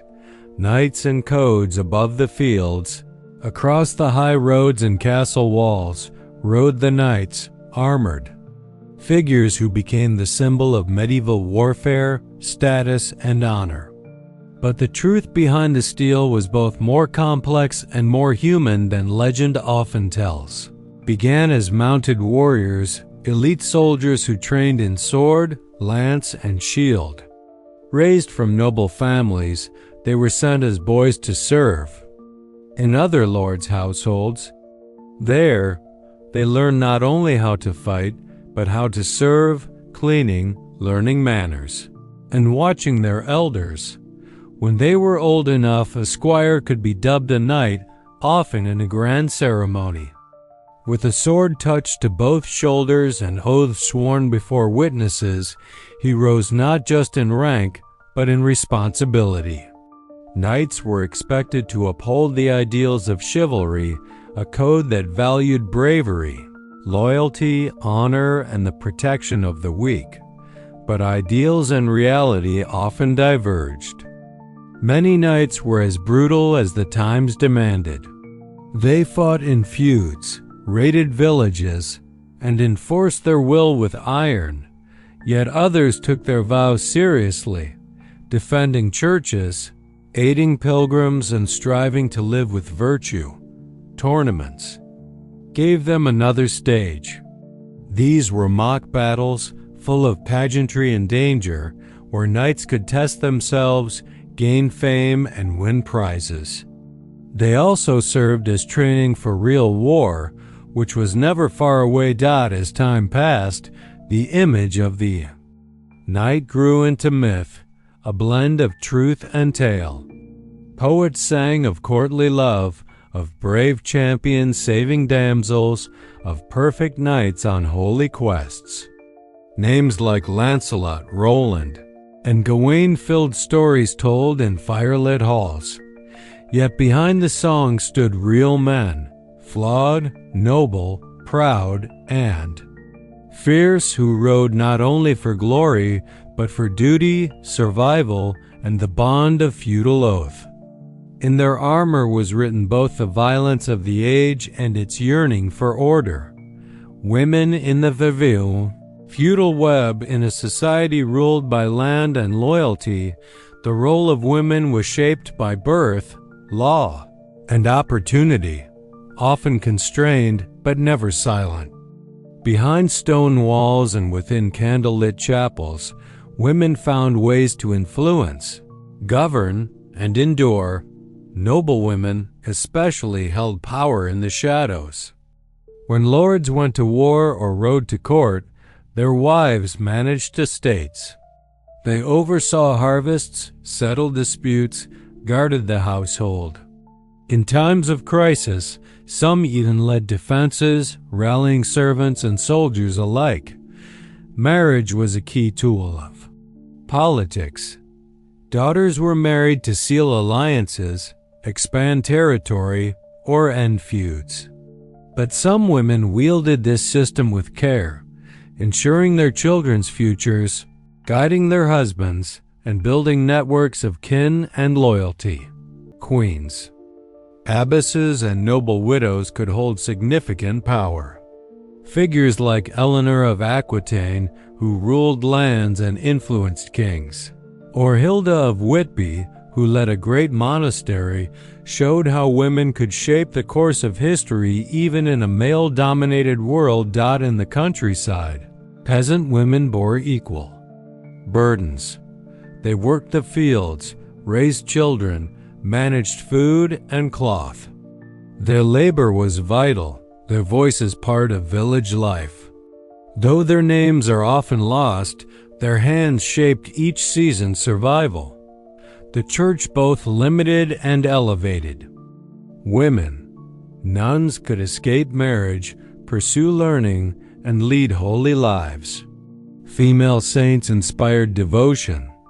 Yet rules often confined women, defining their worth through purity, obedience, and service.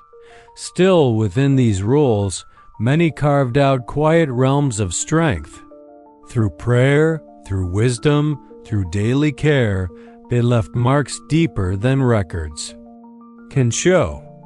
Feudal Europe may have spoken in the voices of kings and lords, but within its heartbeat, in homes, halls, and hidden places, women kept the rhythm steady, weaving threads of resilience into the very fabric of medieval life.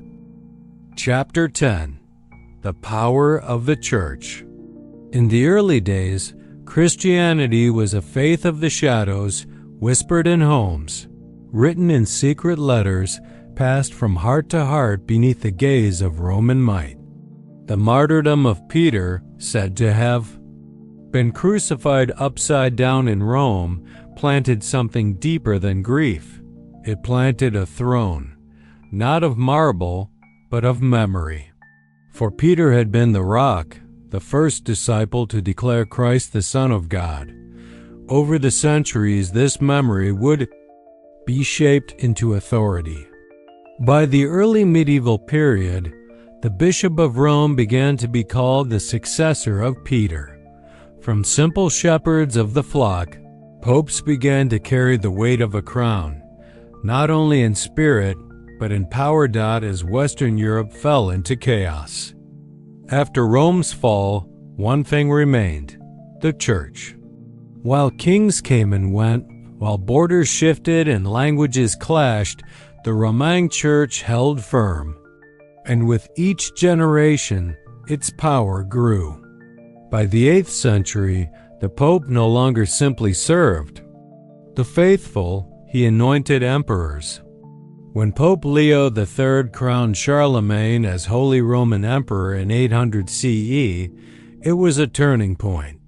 A man of the cloth placed a crown upon the head of a king. In that moment, the Church claimed not only spiritual authority, but temporal power. The Petrine throne became more than a symbol. It became a force that could raise or remove monarchs. The medieval papacy would continue to climb. It created laws. It collected taxes. It wrote bulls that shaped kingdoms. The Pope was now both shepherd and ruler, a bridge between heaven and earth, guiding kings as well as commoners. And the idea that the Church stood outside and above earthly power became deeply rooted in the medieval mind. Across Europe, cathedrals were built not just as places of worship, but as palaces of the soul. And at the center of it all sat Rome, the spiritual capital, wrapped in incense and iron, mystery and muscle. Cathedrals and councils. If the Pope was the heart of the Church, then cathedrals were its bones, rising from the soil like monuments to heaven itself. Built of stone, stained glass, and sacrifice, they took decades, even centuries, to complete. Towns revolved around them. Pilgrims walked for miles just to see them. And when they stood complete, they seemed to pull the sky downward, bathing their interiors in colored light and silent awe. These were not just buildings, they were sermons in stone. Every arch, every spire, every carved figure told a story, not in words, but in wonder.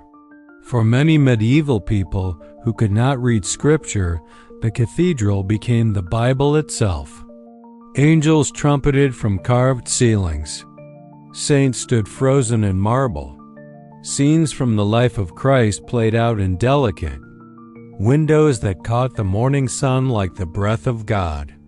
But stone was only one part of the Church's power. Scripture was the other. And Scripture, though sacred, required interpretation. Councils were called great gatherings of bishops and scholars to settle disputes and declare doctrine. At these councils, men debated the deepest mysteries. Was Christ fully man or fully divine? What books belonged in the Bible? How should heresy be punished? These were not mere theological debates. They shaped laws. They shaped lives. The Council of Nicaea, the Council of Chalcedon, later the Council of Clermont, where Pope Urban II would call for the First Crusade. Each of these moments reminded Europe that the Church was not simply about prayer. It was about power, the power to decide truth, the power to define salvation. And in a world where eternal life was the highest prize, this power was unmatched. The monastic orders, while the Pope wore a crown and councils argued in marble halls. Another force stirred quietly in cloisters and hills, the monks. These men, and sometimes women, withdrew from the world to seek God in silence, discipline, and poverty. Yet in stepping away, they changed the world. Early orders like the Benedictines followed rules of prayer and labor, ora et labora. They copied books by hand, preserved ancient texts, and built schools and libraries. In the cold corners of monasteries, the fire of knowledge never fully died. But as the centuries passed, new orders emerged, each with their own vision of how best to serve God and people. The Cistercians rose in simplicity. They rejected the wealth that many monasteries had gathered. Instead, they worked the land with their own hands, lived in white robes without ornament, and placed their abbeys in remote, peaceful valleys. Their lives were hard, but their message clear. Purity through poverty. Then came the mendicants, the wandering monks. Chief among them were the Franciscans and Dominicans. The Franciscans, founded by Saint Francis of Assisi, gave up everything to walk among the poor, preaching by example. They sang to birds, tended to lepers, and spoke gently of peace. The Dominicans, by contrast, were more scholarly. They taught, they debated, and they fought heresy with words. Each order reflected a facet of the medieval soul. Some sought silence. Others sought cities. Some lived by rules written in books. Others lived by the breath of God in the streets.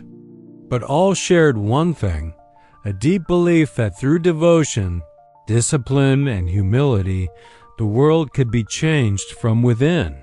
And many were. Monks became missionaries, doctors, builders, and advisors to kings. In the quiet of their cells, a powerful voice whispered, one that would echo across the entire continent.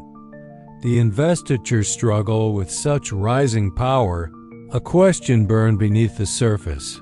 Who truly ruled the church? And who had the right to choose its leaders? This question would soon ignite one of the most dramatic struggles in medieval Europe, the investiture controversy. For centuries, kings had appointed bishops and abbots within their lands. After all, these men held not only spiritual power, but land, wealth, and political sway. To control the clergy was to control the realm. But popes, seeking to free the church from secular hands, began to push back. In the 11th century, this tension exploded into a full conflict between Pope Gregory VII and Emperor Henry. IV. Gregory declared that only the Pope could appoint bishops, that the church must be free from lay investiture. Henry, unwilling to surrender his grip, defied the Pope. The result was excommunication. The emperor, once the most powerful man in Europe, was cast out of the church. And for a medieval ruler, this meant more than shame. It meant rebellion. It meant isolation. It meant damnation. What followed was one of the most symbolic moments of the age. In the winter of 1077, Henry crossed the Alps and stood barefoot in the snow outside the Pope's castle at Canossa. For 3 days he waited, shivering, humbling himself, begging forgiveness. It was a dramatic victory for the papacy, showing that even emperors must kneel before the church. But it was not the end. The struggle would last for decades. It would twist through treaties and wars, reforms and revolts. Finally, in 1122, the Concordat of Worms drew a line. The Pope would appoint bishops, but the emperor could grant them secular titles. It was a compromise, but also a declaration. The church would not be ruled, it would rule alongside or above. This struggle showed that faith was no longer confined to chapels or cloisters. It stood in thrones and battlefields. It shaped crowns as much as crosses. And for the people of medieval Europe, the message was clear. The church held the keys to heaven and to the world below. Chapter 11. The Holy Roman Dream. The forests of Saxony were thick with mist when Otto was born. His people were northern, proud, and carved from the wild soil of what we now call Germany. But Otto was not content with merely ruling Saxons. He dreamed of something larger, something older, something that once stretched from the hills of Gaul to the sands of Judea. Like so many before him, Otto looked to the past and saw power dressed in marble, the Roman Empire. He would not rebuild it in stone, but in faith, steel, and crowned purpose. In the year 936, Otto became king of East Francia. He was a warrior first. He crushed rebellions, kept dukes in line, and strengthened his hold over scattered lands. But more than a soldier, he was a builder of order. He forged alliances with bishops, placing men of the church in positions of authority across the realm. These bishops owed him loyalty, not just prayers.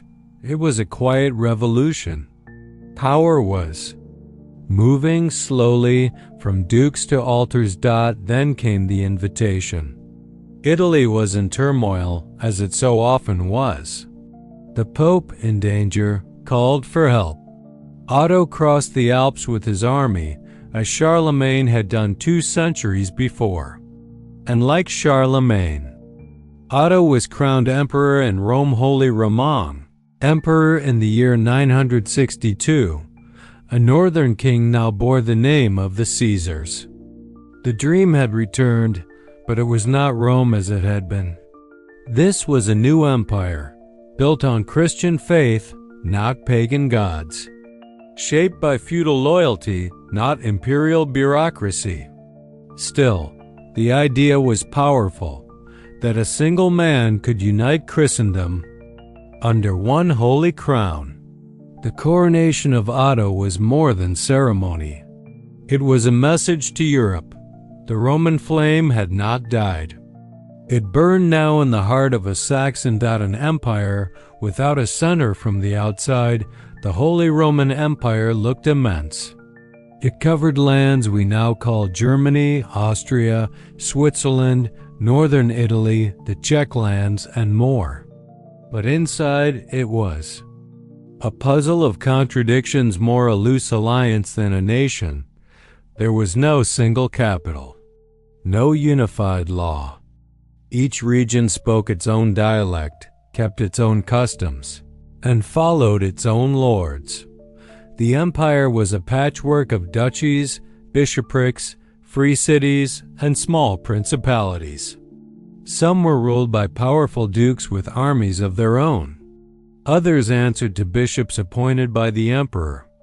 And some cities, known as free cities, declared independence from both bishop and duke, swearing loyalty only to the emperor himself, though often more in word than in action. This strange structure worked, for a time, because of a delicate balance. The emperor was the highest authority in name, but in practice, his power depended on the strength of his personality, his army, and his alliances. Each new emperor had to be elected by the most powerful princes of the realm known as electors. This meant the crown was not passed by blood alone, but by political favor. Even the mightiest emperor needed to negotiate, persuade, and compromise. As a result, the Holy Roman Empire was constantly shifting. A strong emperor could unite it briefly. A weak one could barely control his own lands. There was no steady center, only ambition, tradition, and the echo of Roman dreams. It was not a true empire in the Roman sense, but a reflection of one, cast across the hills and rivers of Central Europe. Still, the title meant something.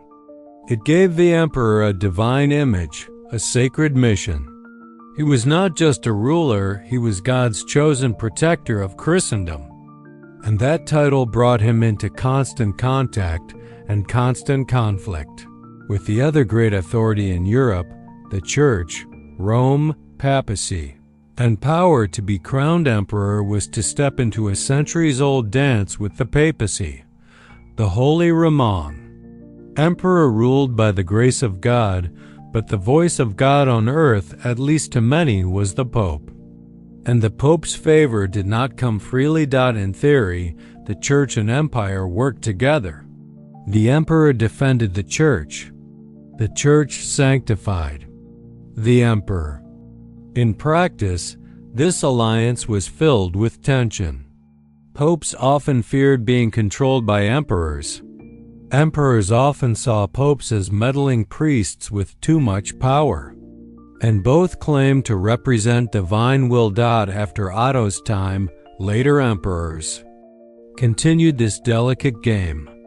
Some, like Henry III, took great control of papal appointments, even deposing popes who defied him. Others, like Henry IV, would clash violently with the papacy, sparking crises that shook all of Europe. The issue was simple on the surface: who had the final say in matters of faith and rule? But beneath it lay a much deeper question. What does it mean to rule in God's name? Rome was not just a city. It was a symbol. To wear the imperial crown, one had to travel there, kneel before the Pope, and receive his blessing. Yet many emperors resented this dependency. And popes, wary of being reduced to royal pawns, pushed back.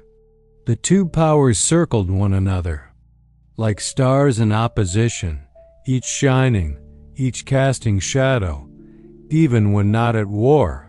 The emperor and pope watched each other with caution.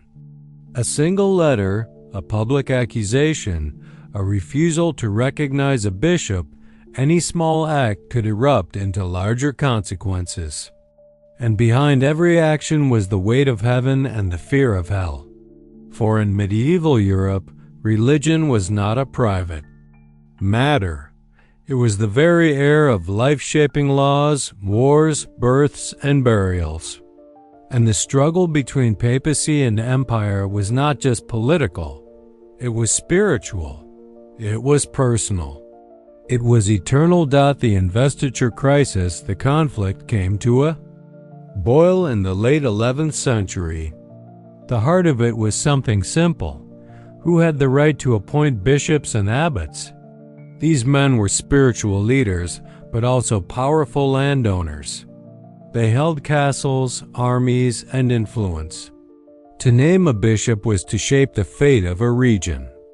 And for centuries, emperors had done just that, placing loyal men in church roles to secure their rule. But reformers in the church, seeking independence from worldly control, began to push back. They wanted clergy chosen for holiness, not loyalty. They wanted the church to be free of politics. In 1075, Pope Gregory VII declared that only the Pope could appoint bishops. Emperor Henry IV, refusing to give up his ancient rights, continued to appoint them anyway. The result was a storm. Gregory excommunicated Henry, cutting him off from the church. In the eyes of medieval Europe, this was not just symbolic. It meant Henry's rule was no longer valid in God's eyes. Nobles rebelled, chaos spread, and in the cold of winter, Henry did something unthinkable. He crossed the Alps and came to the Pope's castle in Canossa. There, in the snow, he stood barefoot and in humble clothes, waiting 3 days for forgiveness. It was one of the most dramatic scenes in medieval history. The emperor, brought low by the church, begging not for power, but for grace. But the struggle did not end there. The conflict between papacy and empire dragged on for decades. It was not just between men, but between visions. Was the emperor the head of Christendom or the servant of the Pope? Was the church above kings or alongside them? In 1122, the Concordat of Worms finally brought a fragile peace. The Pope would appoint bishops for spiritual authority. The emperor could invest them with secular power. It was a compromise, but it marked a turning point. The church had proven it could stand equal to kings. The empire, once the highest crown, now shared its power. The investiture crisis reshaped Europe. It weakened emperors, strengthened the papacy, and planted seeds that would later grow into reform, resistance, and revolution. But more than that, it revealed a truth at the center of the Holy Roman dream, that to rule was never simple. It meant walking a line between faith and force, heaven and earth, tradition and change.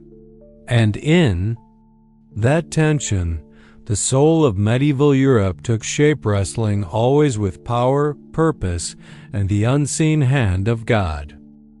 Chapter 12. The Heart of Italy. In the lands where Roman roads still traced the earth and ruined aqueducts cast long shadows over sunlit hills, a new Italy began to stir. But this Italy was no longer a united empire. It was a land divided, fractured by ambition, pride, and legacy. The ancient cities of the past did not fade. Instead, they rose again, not as subjects of emperors, but as states in their own right. Florence, Venice, Milan. Each city built walls not only of stone, but of independence. There was no single king of Italy. Instead, there were merchant lords, military captains, and elected councils, each claiming the right to rule their own patch of soil. In Florence, a republic blossomed beneath banners of lilies, where wool traders and bankers shaped politics as much as poets did. In Venice, the Dei Manus, the sea became a shield and a highway, as the city built itself on stilts and salt, claiming the Adriatic as its kingdom. And in Milan, strongmen called signori rose to power, mixing commerce with control and turning towers into symbols of status. These cities were proud. And pride, in Italy, often led to rivalry. City fought city, not always with swords, but with trade, alliances, and cunning. Families rose and fell. Streets changed hands. Borders moved like wind across vineyards and olive groves. But even in conflict, a strange beauty took shape. Guilds flourished. Churches grew taller. The words of Dante echoed across the Arno. The brushstrokes of Giotto hinted at a world beyond stone. In this mosaic of power, no single ruler could command the whole. The land was not quiet, but it was alive with voices, bells, footsteps on cobbled streets, and the heartbeat of a people carving their future from the echoes of their past. The city was now the kingdom. And in each of these cities, Power wore both armor and art.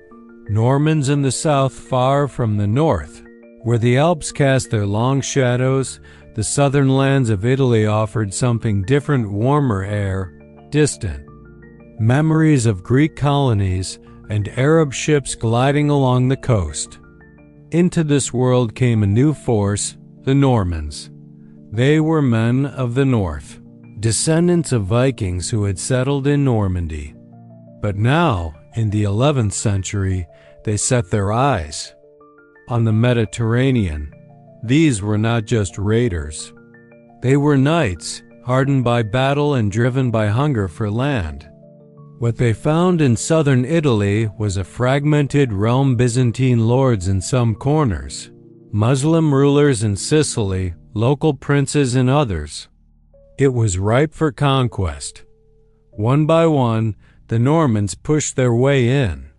They fought not only with swords, but with alliances and marriages. They took lands, built castles, and carved a kingdom where none had stood before. Under leaders like Robert Guiscard and his brother Roger, the Normans took control of Apulia, Calabria, and Sicily. The conquest of Sicily, in particular, was swift and remarkable. Once ruled by Muslims, the island became the jewel of Norman Italy. But instead of wiping out what came before, the Normans did something rare. They embraced it. Arabic became a language of administration. Muslim architects helped build palaces. Greek, Latin, and Arabic books filled libraries. In Palermo, churches rose beside mosques, and the ceilings of chapels sparkled with mosaics that told stories in every language of the Mediterranean. This southern kingdom became one of the most diverse and cultured corners of Europe. Norman knights, Greek priests, Arab scholars, and Jewish merchants all moved within the same walls. It was a fragile peace, but one built not just on power, but on tolerance. For a time, Sicily was not just a place of conquest.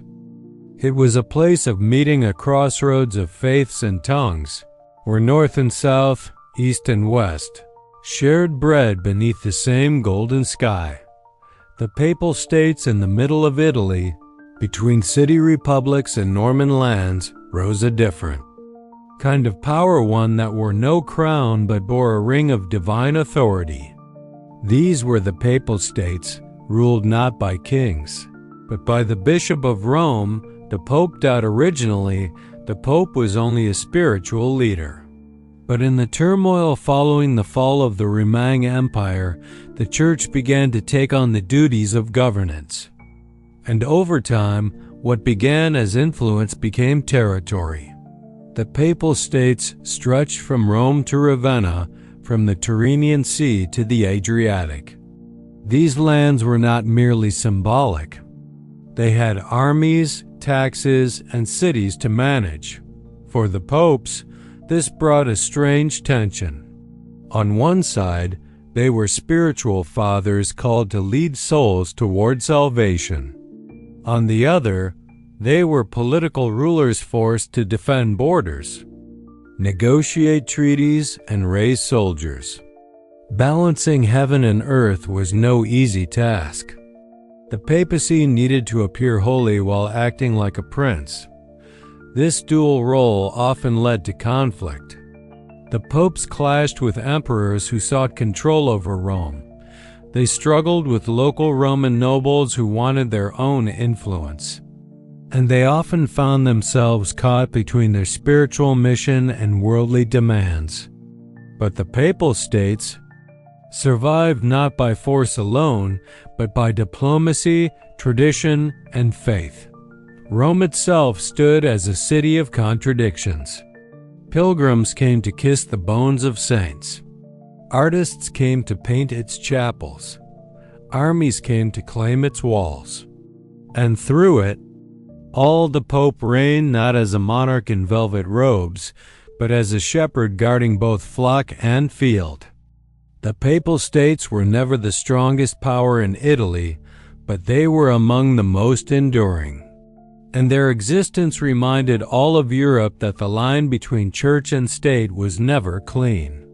It was drawn in dust, rain, and holy water, Gothic.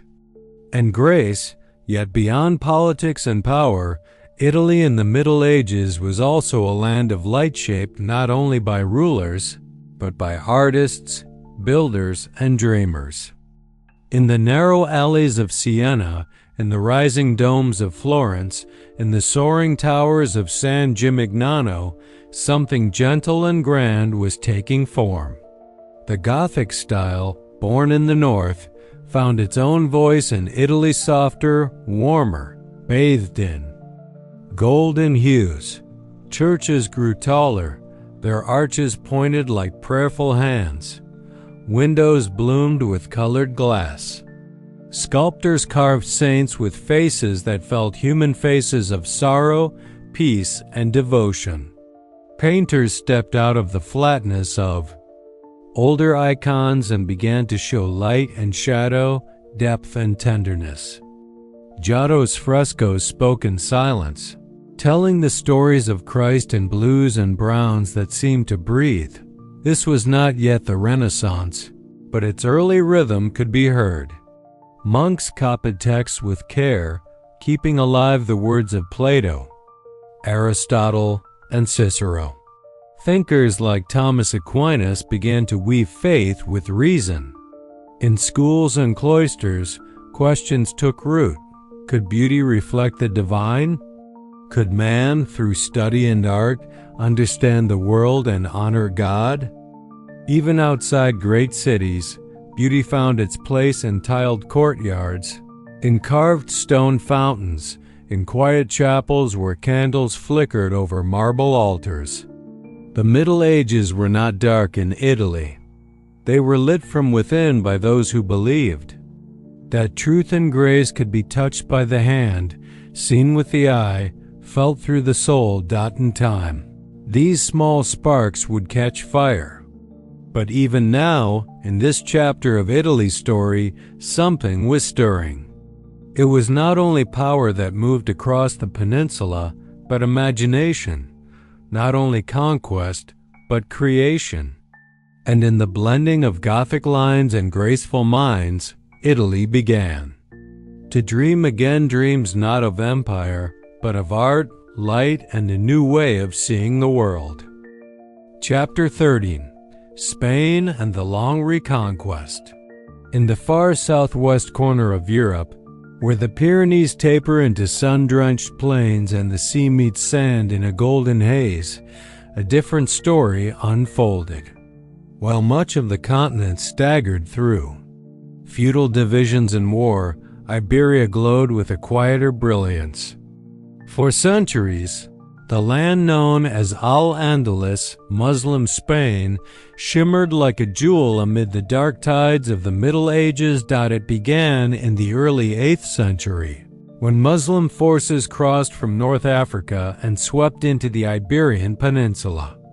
Their conquest was swift, but what followed was not mere rule, it was a renaissance. In cities like Cordoba, Seville, and Granada, learning flourished. Libraries brimmed with texts in Arabic, Latin, Greek, and Hebrew. Scholars debated astronomy, medicine, and mathematics beneath the arches of quiet courtyards. Mosques bloomed with delicate symmetry, their walls inscribed with flowing calligraphy. Their domes catching the Andalusian sun. At its height, Cordoba reveled the greatest cities of the age. Its streets were lit with lamps. Its hospitals treated rich and poor alike. Its scholars translated Aristotle, Ptolemy, and Galen into Arabic, preserving ancient wisdom for future generations. But it was not only knowledge that passed between hands, it was tolerance, though never without tension. Al-Andalus often practiced convivencia, a coexistence of Muslims, Christians, and Jews. In the markets, Arabic mingled with Spanish and Hebrew. In the universities, ideas flowed between cultures like water down a riverbed. Music, poetry, and art all reflected this fusion. From the lute's soft strum to the geometric tiles of a palace floor, the voice of Al-Andalus was many in one, but time moved slowly and surely. And though this golden age brought light, shadows gathered beyond the mountains. In the north, where Christian kingdoms waited, watched, and began to stir, Castile and Aragon rise. The lands north of the Moorish line were rugged, colder, and less fertile. Yet they held a different kind of strength, rooted in mountain fortresses, tight communities, and the memory of old Visigoth kings. Here, small Christian kingdoms endured: Asturias, Leon, Navarre, Castile, and Aragon. Isolated and fractured at first, these realms slowly found their purpose: to reclaim the land once lost.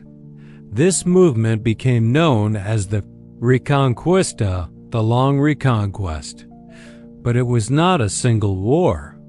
It was a series of campaigns, battles, treaties, and alliances that stretched over centuries.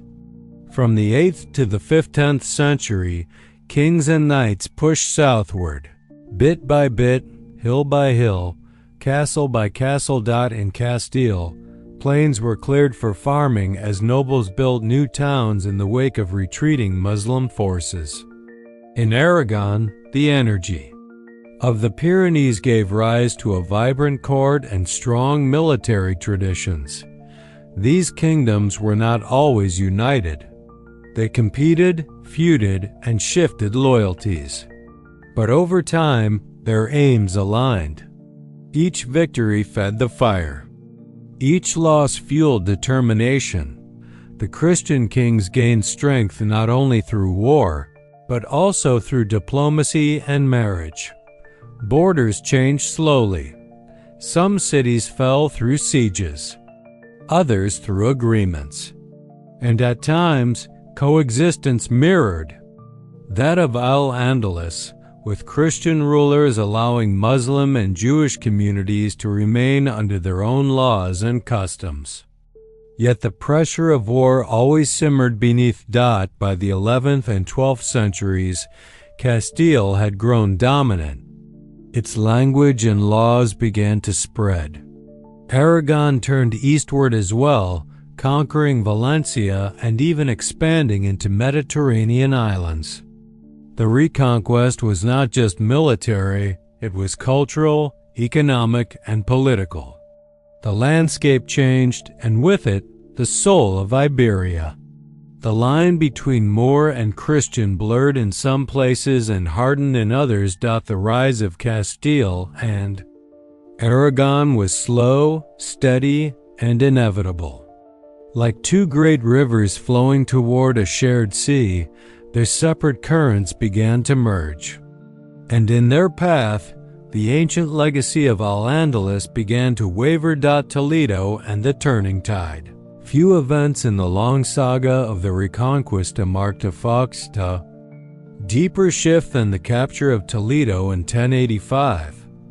Once a Visigothic capital and later a jewel of Muslim Spain, Toledo sat like a crown at the heart of the peninsula.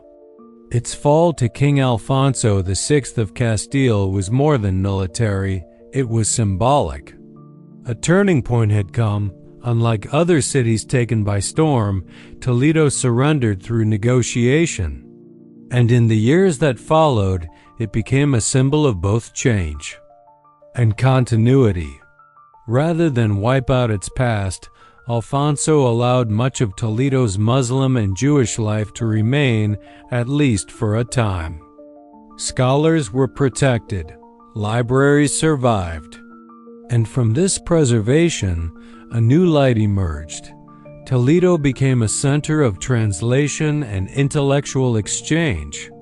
Known today as the School of Translators, this informal but powerful movement saw Christian, Jewish and Muslim scholars working together to translate Arabic texts into Latin and Castilian.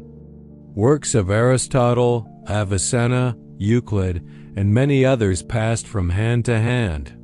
Europe, long starved of such knowledge, began to rediscover ancient wisdom through the bridge built in Toledo. But as knowledge moved, so did control.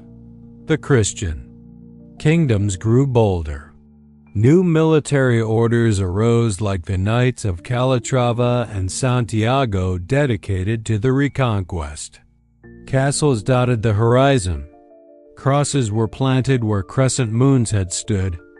The cultural blending that had once defined Al-Andalus began to narrow. Still, Toledo remained a mirror, a place where old worlds overlapped. Its churches echoed with chants in Latin. Its streets carried the scent of spices once brought from the East. Its scholars debated not just with their minds, but with the memory of all who had walked those same halls. Here, the tide had turned. And though the Reconquista was far from over, the course was set. What began as resistance had become reclamation, and the horizon held both hope and heartbreak. Granada's fall by the late 15th century, the Reconquista neared its end. Only one Muslim kingdom remained, Granada. Nestled beneath the snowy peaks of the Sierra Nevada, Granada held out for centuries, a last ember of Al-Andalus glowing softly in the shadows of time. The Nasrid dynasty ruled here from palaces that seemed to float on air. Chief among them was the Alhambra, a masterpiece of delicate arches, flowing water, and walls etched with poetry. Life in Granada was vibrant yet tense. Surrounded by Christian lands, the kingdom paid tribute to Castile to maintain peace. But peace, like stone, can crack under pressure. By 1469, a decisive moment arrived. Ferdinand of Aragon and Isabella of Castile were wed, uniting the two most powerful Christian kingdoms. Their marriage was more than personal, it was political. Together, they now held the might to finish what centuries of war had begun. In 1482, the final campaign was launched. Over 10 years, the Christian armies pressed toward Granada, one fortress at a time. The siege was methodical, patient, relentless. Inside the city, resistance endured, but hope faded. On January 2, 1492, the last Muslim ruler of Spain, Boabdil, surrendered. He handed the keys of the city to Ferdinand and Isabella. The banner of Islam was lowered.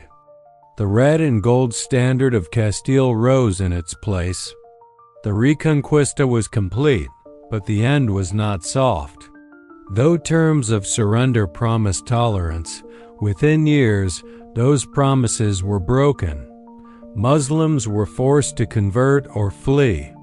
Jews, too, faced exile. The conversos, those who converted, were often mistrusted, watched, and persecuted. The Spanish Inquisition soon followed. The mosaic that had once glowed with so many colors was narrowed to a single vision. Still, the legacy remained in the arches of mosques turned churches, in words woven into Spanish from Arabic, in recipes, in rhythms, in memory. Granada's fall marked an end, but also the echo of a long, complex past that could not be erased. The Reconquista had lasted nearly 800 years.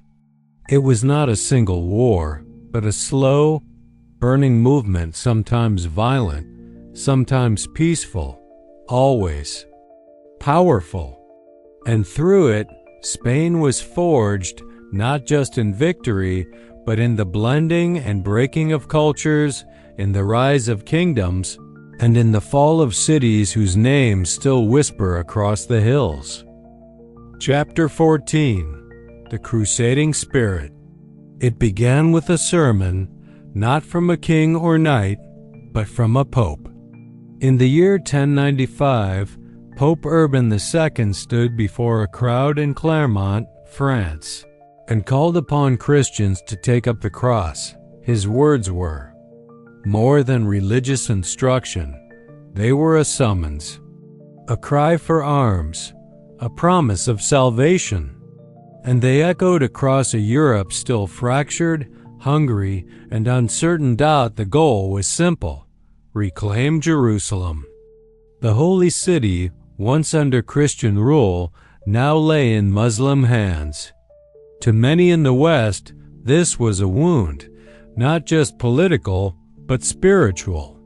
Pilgrims had long traveled to Jerusalem, praying at the sites where Jesus had walked.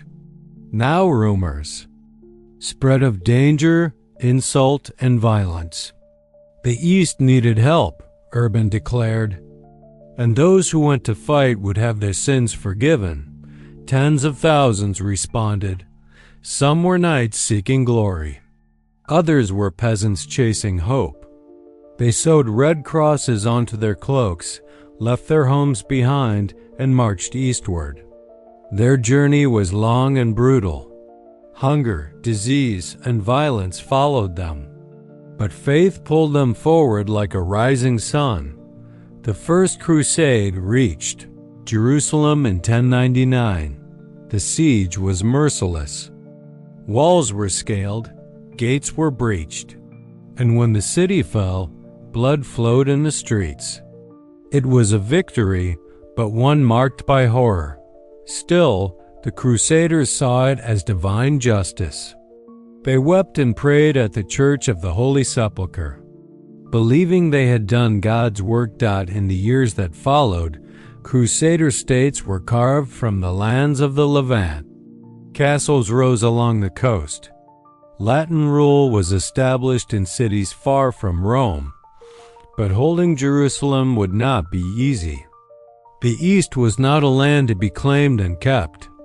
It was a place of deep history, shifting alliances, and fierce resistance. The First Crusade had opened a door. Behind it lay centuries of conflict, exchange, and transformation. Europe had stepped beyond its borders and would never be the same again. Knights of the Cross. From the dust of the First Crusade rose a new kind of warrior, one who carried both sword and scripture. These were the military orders, born of necessity and faith, blending the discipline of monks with the strength of knights. The Knights Templar were the first. Founded in Jerusalem around 1119, they began as humble protectors of pilgrims. But they grew quickly in wealth, power, and purpose. Dressed in white robes marked with red crosses, they became the shock troops of Christendom.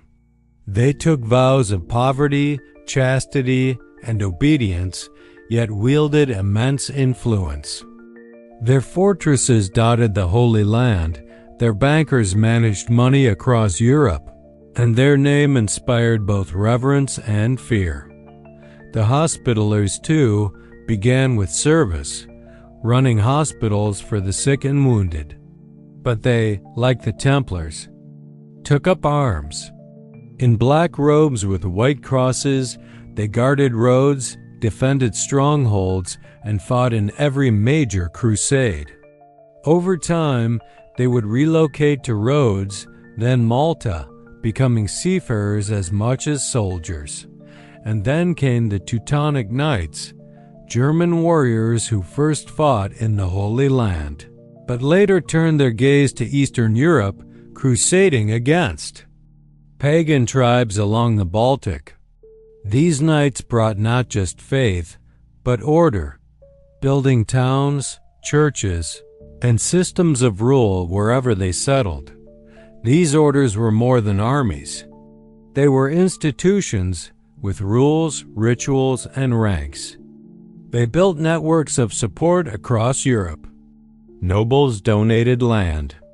Kings offered patronage.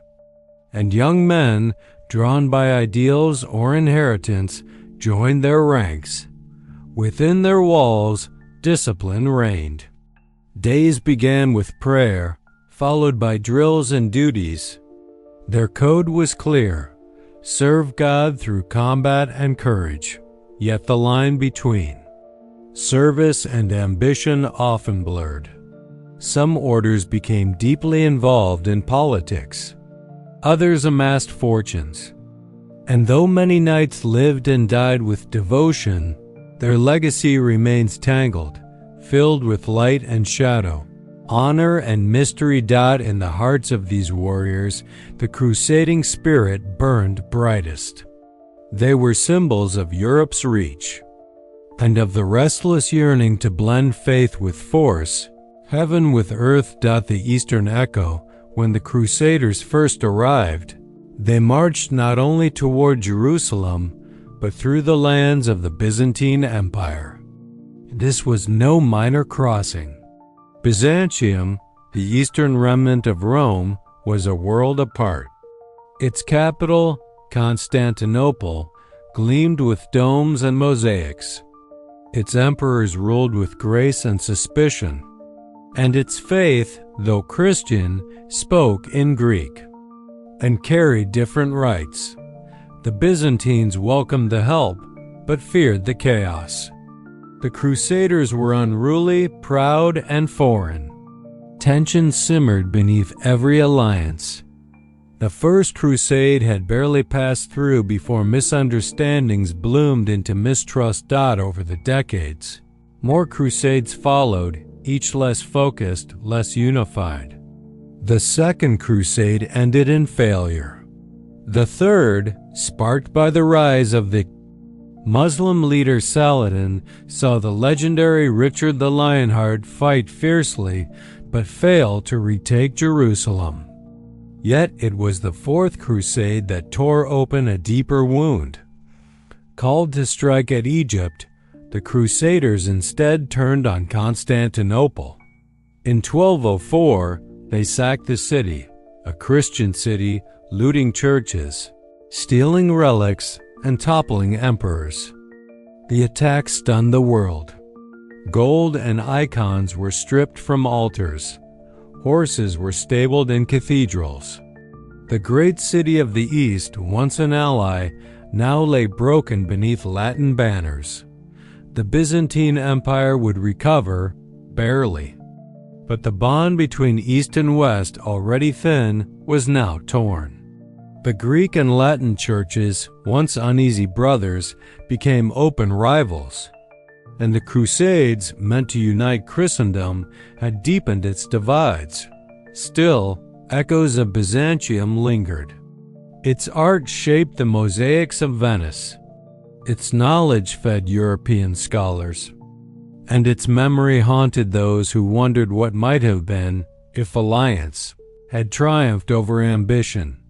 The Crusades had not only reached the Holy Land, they had reached into the heart of Christian unity and left a scar that would never fully heal. A changed Europe when the last Crusader stronghold fell in 1291.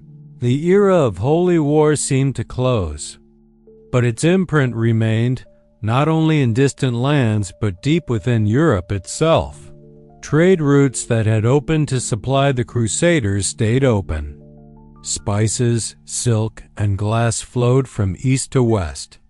Italian ports like Venice and Genoa grew rich, connecting worlds that had once seemed separate.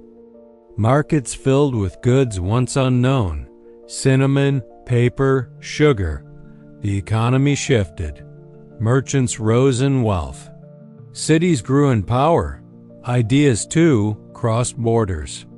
Contact with Muslim scholars introduced Europe to forgotten Greek texts.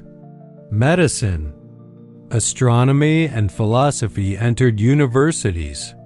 The Crusades, while born of conflict, became channels of connection. From Cairo to Cordoba, knowledge flowed, not as armies, but as words. Relics returned from the East, bones of saints, fragments of the true cross, sacred books and cloths. Cathedrals displayed them with pride. Pilgrims flocked to see them. And in these objects, faith deepened or distorted. Some found hope. Others saw obsession. Stories spread. Ballads told of brave knights in distant lands. Chronicles painted holy wars in gold and blood. The idea of the crusader became mythic, a figure of honor, struggle, and purpose. Yet beneath the legend lay pain. Families lost, lands ruined, faith twisted. The spirit of the Crusades lingered long after the battles ended. It shaped how Europe saw the world as something to be claimed, converted, or conquered. And in centuries to come, that spirit would stir again in new directions on new shores, but in the quiet that followed, Europe had changed. Its borders, once closed, were now porous. Its people, once isolated, now imagined distant worlds. And its soul, once tied only to the village and the chapel, now carried memories of desert heat, golden domes, and the echo of swords on stone. Crusading spirit was more than war. It was longing for purpose, for holiness, for greatness. And though that longing left scars, it also opened doors through which a very different world would soon step. Chapter 15. The Rise of the Towns. Long after the dust of Rome had settled and the cries of the Crusades began to fade, Europe entered a quieter but no less powerful transformation. This was not driven by kings or swords, but by footsteps. On cobblestone streets, by the scent of bread and spice, by the whisper of trade returning to the land. While the fields continued to feed bodies, something new began to feed the soul and ambition of the people, the town. In the early medieval centuries, life revolved around the manor, the church, and the seasons. Most people lived in small villages, tied to the land, working for lords who offered protection in return. But by the 11th century, that pattern began to shift. Slowly, steadily, certain crossroads came alive, places where paths met rivers, where old Roman roads still crossed, or where castles once stood watch. Trade fairs became the heartbeat of this new rhythm. At first, they were small gatherings, once a year, then more often. Peasants brought wool, grain, or livestock. Traveling merchants came with salt, cloth, and rare goods from distant lands. These fairs needed safety, and so lords built walls. They needed order, and so charters were written. And soon, the market stayed long after the fair was gone. A village with a market grew faster than one without. Inns appeared. Workshops opened. Shoemakers, potters, blacksmiths, all found reason to settle near steady coin. What had been sleepy corners of the world slowly pulsed with new energy. The land still mattered, but trade had returned. These places became known as burgs, fortified towns. Some, like Bruges and Lübeck, began beside water. Others, like Nuremberg or York, grew where roads and needs met. And in each, a new kind of life took root, not ruled by seasons alone, but by days, by deals, by the beat of boots on stone. Guilds and gold, as these towns expanded, so too did their complexity. Markets were no longer a gathering of farmers alone. They became networks of crafts and trades, each with its own pride, skills, and secrets. In this growing world, artisans and merchants sought something ancient yet renewed: community. And from this need, guilds were born. Guilds were more than associations. They were families of craft. A blacksmith in Paris or a weaver in Ghent didn't work alone. They joined with others to protect their trade, teach apprentices, and uphold standards. There were guilds for carpenters, masons, bakers, shoemakers, and more. Even merchants had their own powerful groups who dealt in spices, cloth, wine, and wool. Each guild set rules about quality, prices, training. They defended their members in court. They funded chapels, cared for the sick, and buried the dead. Joining a guild was both honor and necessity. It gave one a voice in town affairs, a shield against unfair taxes, and a ladder of progress from apprentice to journeyman, from journeyman to master. And gold, once hoarded by kings and nobles, began to move. Not in large chests, but in small coins and careful deals, in ledgers kept by candlelight. A shoemaker could earn enough to send his son to school. A wool merchant could become as wealthy as a minor lord. In towns like Florence and Flanders, banking even took root.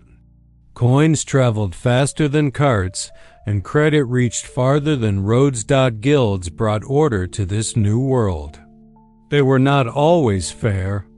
They could be strict, close to outsiders, protective to the point of greed. But they gave shape to change. They took raw ambition and carved it into trade. They turned chaos into craft. And they helped towns grow not just in size, but in structure. Burghs and bourgeoisie behind the high walls of Europe's rising towns, a quiet revolution unfolded. The people who lived there were no longer only peasants or lords. They were something in between and something entirely new. They were the burghers, the townsfolk. And from among them rose a class with growing voice and vision, the bourgeoisie. These were merchants, craftsmen, bankers, and educated citizens.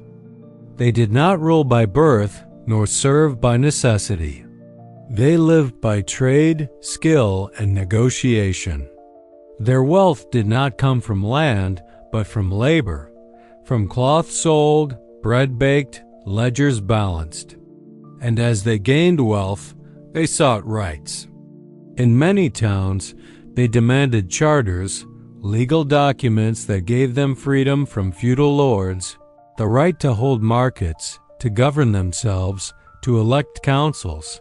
Some towns bought their freedom outright, offering gold to a noble in return for autonomy.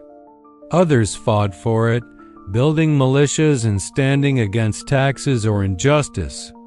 In cities like Ghent, Florence, and Lubeck, the bourgeoisie shaped not just markets, but laws, art, and even politics. They built town halls, hired scribes, and kept records. They supported churches, commissioned altarpieces, and sponsored schools. But their rise did not go unnoticed.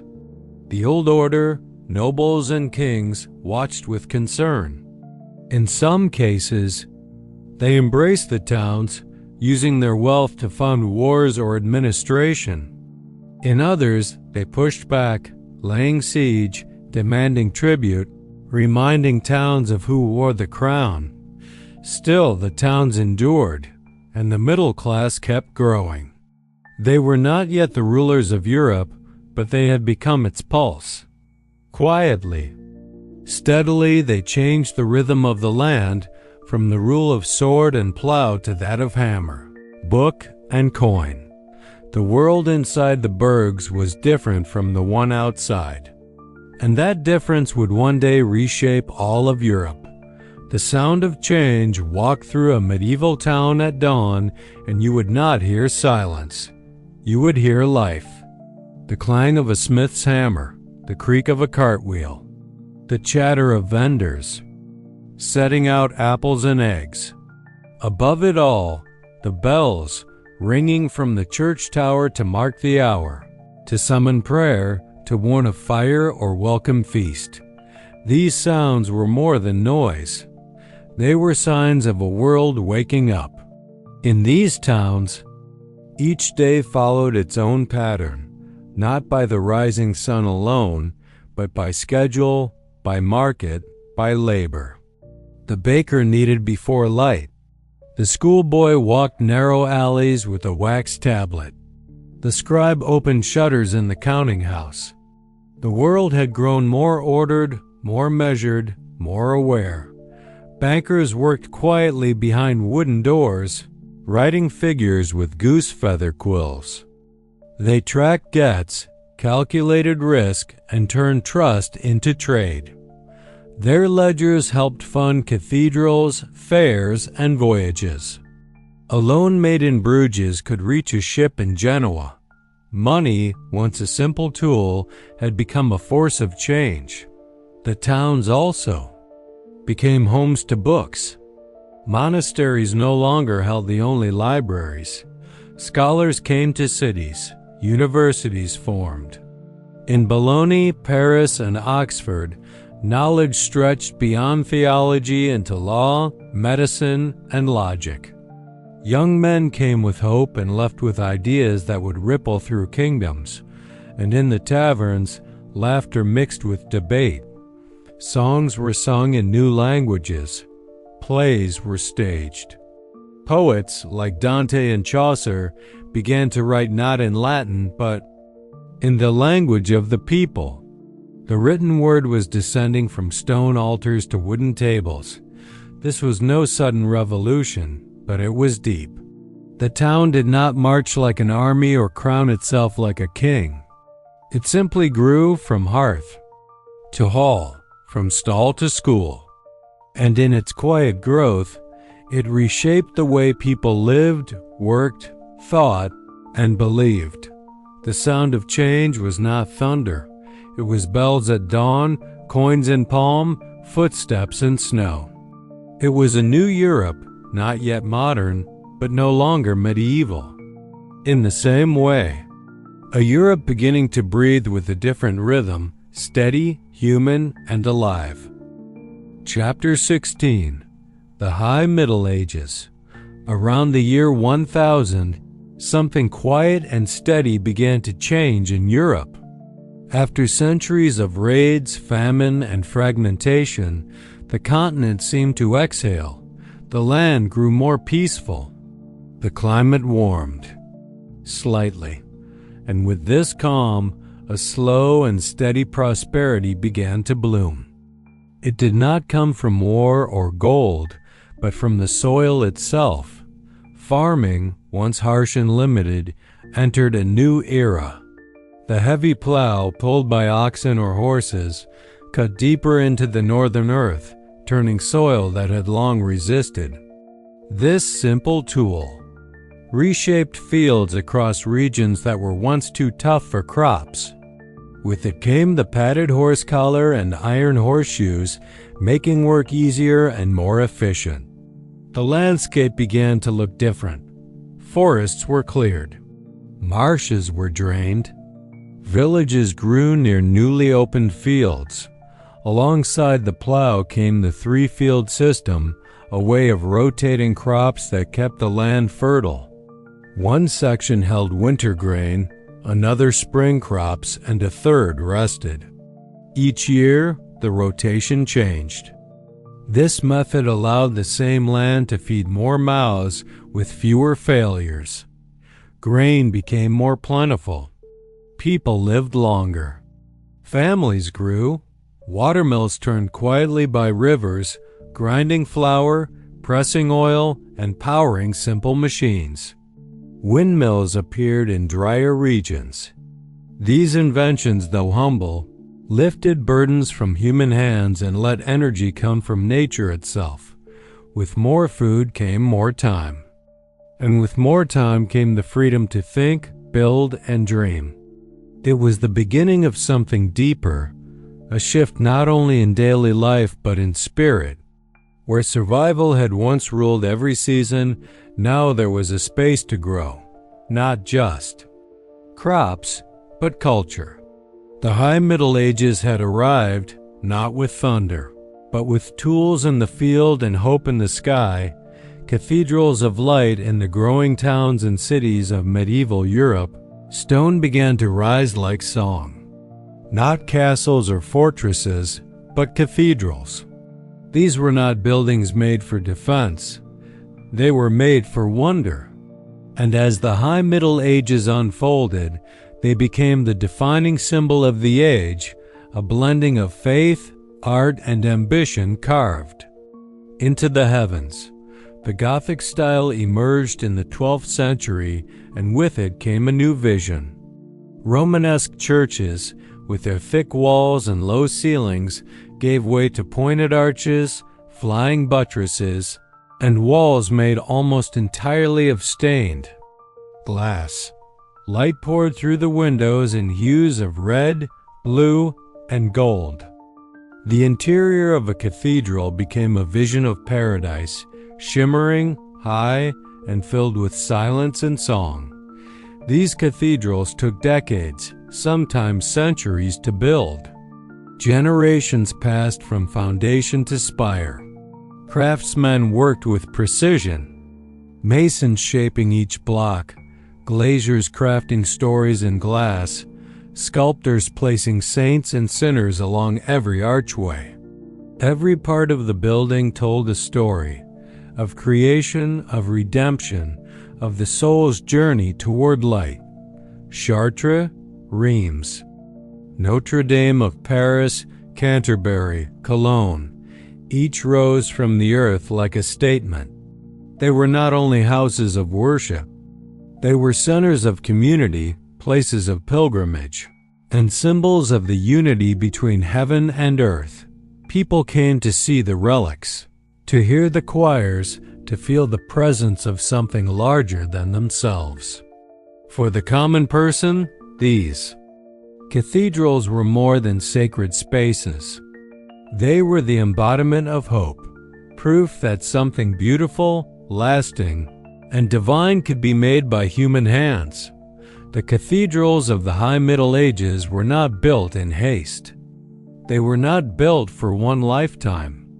They were built for God and for generations to come. And in their soaring height and colored light, Europe found a way to speak without words, to pray without sound, to dream in stone. The university awakens as towns grew and cathedrals reached skyward. Another transformation stirred, not in stone but in thought. In places like Bologna, Paris, Oxford, and Salamanca, minds gathered. What began as informal groups of teachers and students slowly became something new and powerful. The university at first, learning had lived in monasteries, quiet, private, focused on scripture. But now, in the heart of cities, learning took on structure. Students sat in halls, listened to lectures, and copied notes with careful ink. Teachers debated ideas, read aloud from ancient texts, and asked questions not only of faith, but of the world. The subjects taught were known as the trivium and quadrivium. The trivium included grammar, rhetoric, and logic, the tools of clear thought and speech. The quadrivium explored arithmetic, geometry, music, and astronomy, the order beneath creation. Together they laid the groundwork for higher studies, law, medicine, and theology. In Bologna, law was king, civil, and canon law, the rules that governed life and church. In Paris, theology reigned, the study of God, grace, and the soul. Students came from all across Europe, speaking Latin, wearing robes, and living frugally in rented rooms. They walked narrow streets with books chained to their belts, eager to learn, argue, and write. The university was not only about answers. It was about the method, questioning, proving, discussing. This was the beginning of scholasticism, a way of thinking that used reason to explore faith, that believed truth could be found through careful study. These places of learning became more than schools. They became bridges between ancient texts and new minds, between belief and understanding.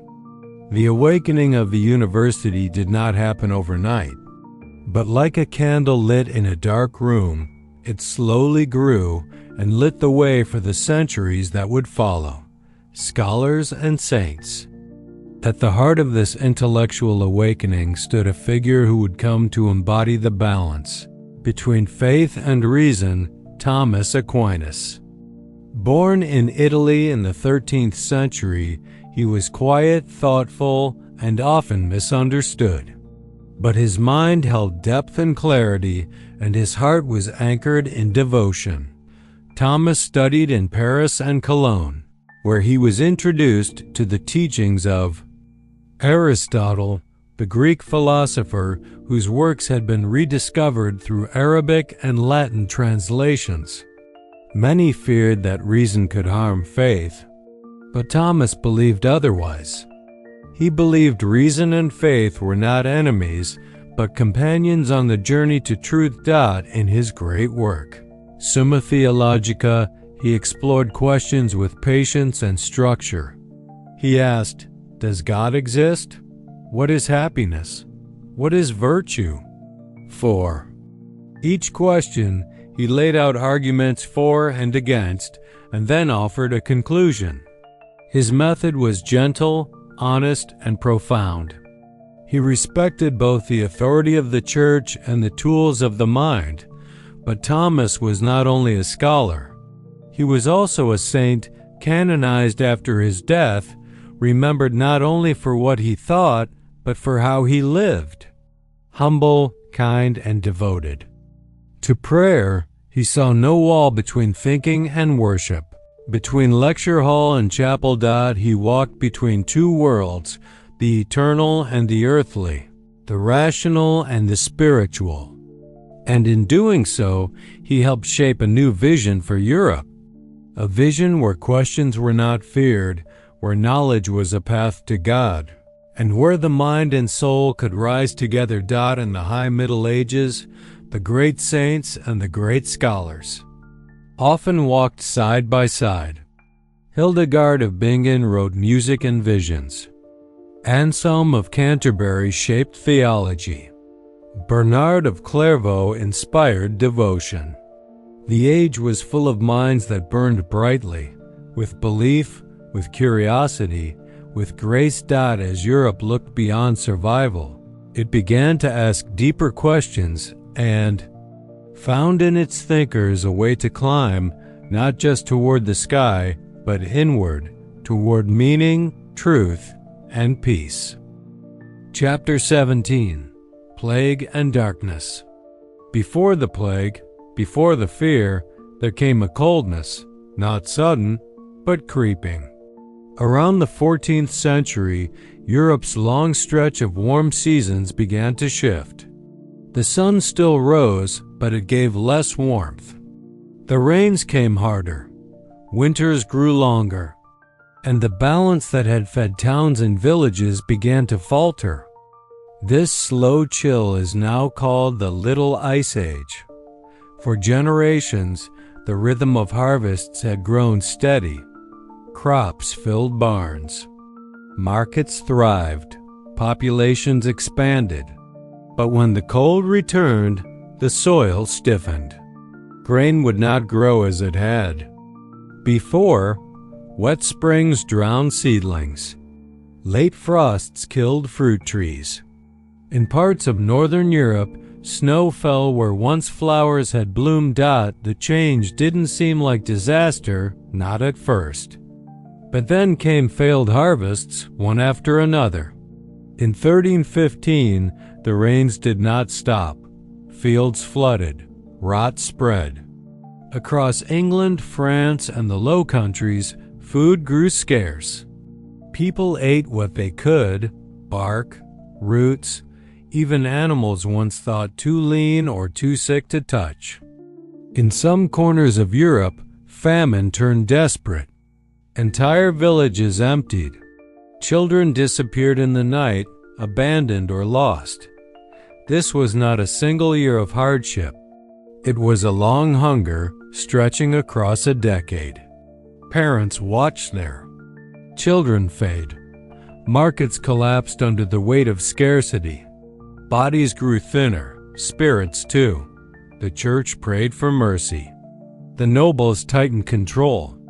But neither prayer nor power could bring back the sun. The Little Ice Age was not the end, but it was the first sign. Europe was entering a darker chapter, one shaped not by war or conquest, but by nature itself. A reminder that even the strongest walls and brightest cathedrals stood small beneath the sky. The Black Death then, as if drawn by the quiet sorrow of the cold, something far worse arrived, not in thunder, but in silence. In 1347, merchant ships from the east docked at the port of Messina, Sicily.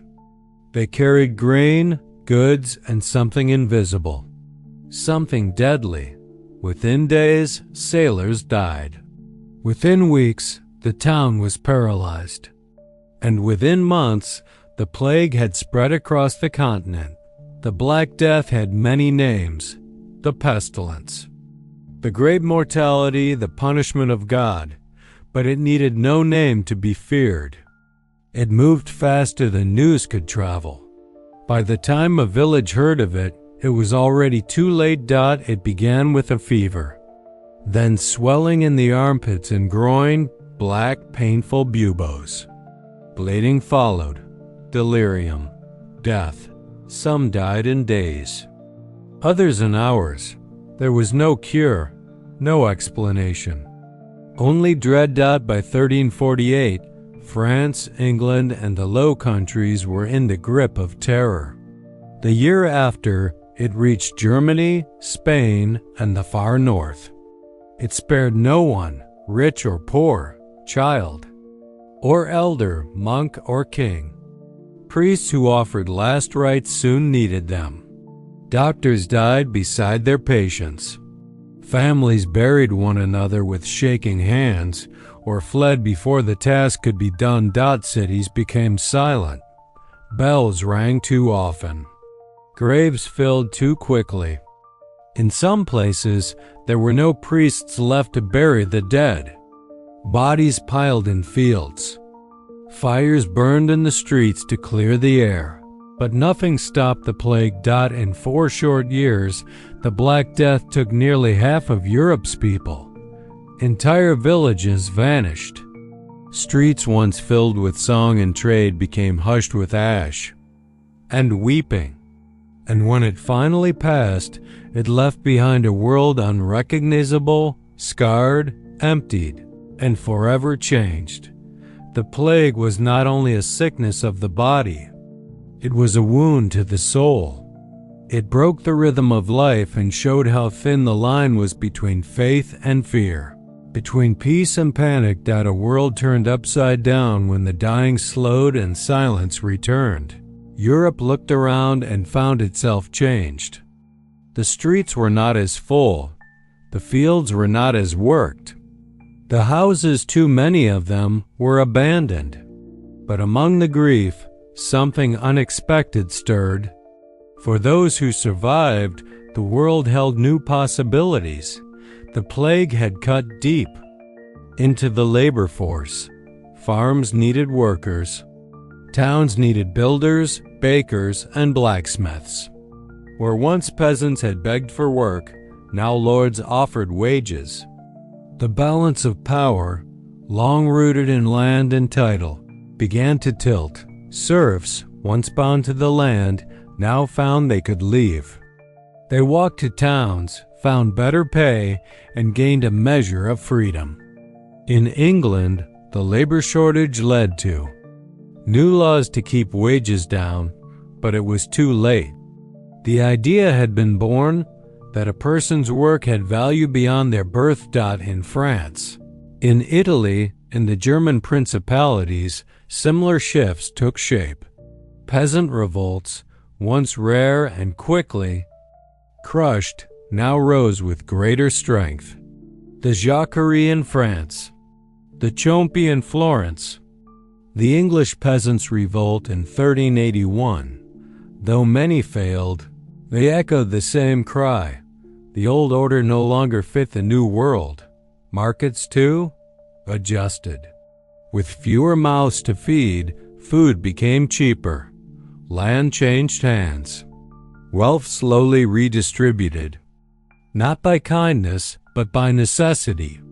The middle class, merchants, artisans, and minor officials grew in presence and voice. The church, long the unshakable pillar of truth and comfort, now stood with cracks. Many priests had died, some had fled, some had failed. And while faith remained, its power to explain, to soothe, was shaken. People still prayed, but with questions now. The plague had turned everything on its head. And in the years that followed, Europe was not only rebuilding, it was rethinking. Authority no longer seemed divine by default. Tradition no longer felt eternal. And in this shaken soil, the seeds of a new age and new ideas quietly took root. Flagellance and fury in the heart of darkness. When prayers seemed unanswered and reason fell silent, fear often turned to fury. Across Europe, groups of people began to wander from town to town, barefoot, cloaked, and bleeding. These were the flagellants, and their answer to the plague was pain, believing the Black Death was a punishment from God. They beat themselves in public, long chains of men, backs torn, chanting hymns of sorrow. They marched in silence then, cried aloud for mercy. Their message was simple. The world was sinful, and only through suffering could it be saved. In some places, they were welcomed.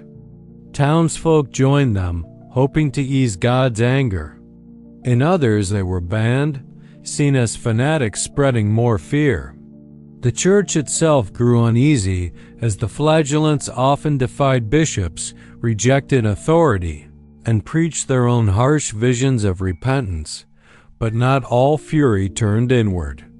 As fear grew, it searched for someone to blame. Whispers turned to accusations. And soon, violence followed. Jews, long marginalized, became the targets of wild rumors that they had poisoned wells, spread the plague, conspired with devils. In cities across Germany, Switzerland, and Spain, mobs gathered. Synagogues were burned, communities destroyed. Thousands were killed, not by disease, but by neighbors. Many more fled, seeking safety where none was promised. It was not reason that ruled these years, but emotion, raw and unchecked. Grief became anger. Anger became blame. And the fragile threads of tolerance snapped beneath the weight of loss. Still, amid the fire and fury, some clung to compassion. Not all turned violent. Some buried the dead with care. Some fed the sick, knowing they might fall next. Some prayed not for punishment, but for peace. But the scars remained. The plague had touched every corner of Europe, not only with death, but with doubt, with guilt, with questions too deep for any sermon to answer. And as the 14th century drew to a close, Europe stepped into an uncertain light, changed, wounded, but awake. The world it had known was gone. What would come next was not yet clear. But the silence after the storm was filled with new voices, ones that would soon begin to reshape history, art, and the soul of the West. Chapter 18. The 100 Years' War. It began with a question, quiet at first, then louder, then soaked in blood. Who had the right to rule France? In 1328, the Capetian king of France died without a male heir. His cousin, Philip of Valois, was crowned king, beginning the Valois line. But across the narrow sea in England, another claimed the crown, Edward III, whose mother was a French princess. To him, the throne of France was not distant, but rightful. Thus, a war began, one that would stretch not over years, but over. Generations thought this was not a single war, but a series of conflicts, battles separated by truces, treaties, and time. From 1337 to 1453, France and England traded swords, cities, and kings. It was a war not only of armies, but of identity. For England, it was a fight to expand its influence, to hold the lands it once ruled on the continent. For France, it was a struggle for survival, for unity, for the soul of the crown. At first, the English seemed unstoppable. Their army was smaller, more mobile, better organized. They struck deep into French lands, capturing cities, defeating larger forces, and humiliating kings. The war became a story of raids, sieges, and shifting alliances. But beneath it all was a deeper truth. This war was about more than land. It was about legitimacy, about the meaning of kingship itself. Symbols mattered as much as swords. Heraldry, banners, and claims to divine right were paraded alongside armies. Propaganda was born. Both sides painted the other as invaders, heretics, pretenders. This was not just a battle between men. It was a contest between legacies, between names. Carved into crowns and sealed into parchment. Over time, the war would bleed into every corner of France and England. It would change the way people fought, the way they ruled, and the way they prayed. The 100 Years' War began with kings, but it would end with something far more powerful. A people discovering what it meant to be a nation. Longbows and chivalry. Medieval warfare had long followed a certain code, built on honor, on mounted knights, on charges across open fields. But the 100 Years' War shattered these ideals. Battles no longer belonged to nobility alone. They belonged to mud, rain, fatigue, and the longbow. At the heart of England's early victories stood the bowmen. Drawn from farms and towns, they trained with simple weapons, yet their impact was devastating. The longbow could pierce armor at great distance. It required strength and skill, but not wealth. And in battle after battle, it proved that a common soldier could decide the fate of kings. At Crecy in 1346, Edward III's forces met a much larger French army. The French knights, proud and eager, charged again and again. But the English bowmen stood firm, raining arrows from behind simple stakes. The field was soaked not only with blood, but with tradition. The old rules no longer held. Then came Poitiers in 1356, and later, the great triumph of Agincourt in 1415, where Henry V's outnumbered force held the field against French knights trapped in thick mud. The arrows did not discriminate. They found gaps in armor, eyes beneath visors. And with each fallen knight, the idea of chivalry weakened. Still, knights remained, charging, fighting, holding banners high. They carried swords and honor, riding into battle with oaths and prayers. But now they rode against a changing world. War had become less a stage for glory, more a test of endurance. Warfare shifted from show to strategy, from single charges to long campaigns, from castles to fortified towns. And as the war dragged on, the people, not just the princes, felt its weight. Fields were burned, villages emptied. The cost of victory grew heavier with each passing year. Joan of Arc, in the darkest days of the war, When France had nearly fractured and hope hung by a thread, a figure emerged, not a general, not a noble, but a girl. Joan of Arc, born in a small village called Domremy, claimed to hear voices from heaven. Saints, she said, told her to save France. And against all reason, France listened. Joan was no ordinary peasant. Her voice was firm, her faith unshakable. At the age of 17, she traveled to meet the Dauphin, the uncrowned Charles VII, and told him she would lead his army. Despite doubts, she was given command, not of tactics, but of spirit, clad in white armor, carrying a banner instead of a blade, Joan inspired. In 1429, she led French forces to lift the siege of Orleans, a turning point in the war. It was not just a victory, it was a resurrection. France, long battered and divided, rose with her. She marched to Reims, where Charles was crowned in the cathedral, fulfilling what she had claimed. In the eyes of many, her mission was holy. She had not only lifted a siege, she had restored a king. But the war was not yet done, and Joan's rise, though swift, led to a fall. Captured in 1430 by the Burgundians, allies of England, she was sold, imprisoned, and placed on trial. Her judges were not soldiers, but clerics. They accused her of heresy, of sorcery, of dressing as a man. The trial was long. Joan, though alone, stood strong. But in 1431, she was condemned and burned at the stake in Rouen. She died at 19, her ashes scattered, her name nearly lost. Yet Joan of Arc would rise again, not in body, but in memory. 25 years later, her trial was annaled. In 1920, she was canonized as a saint.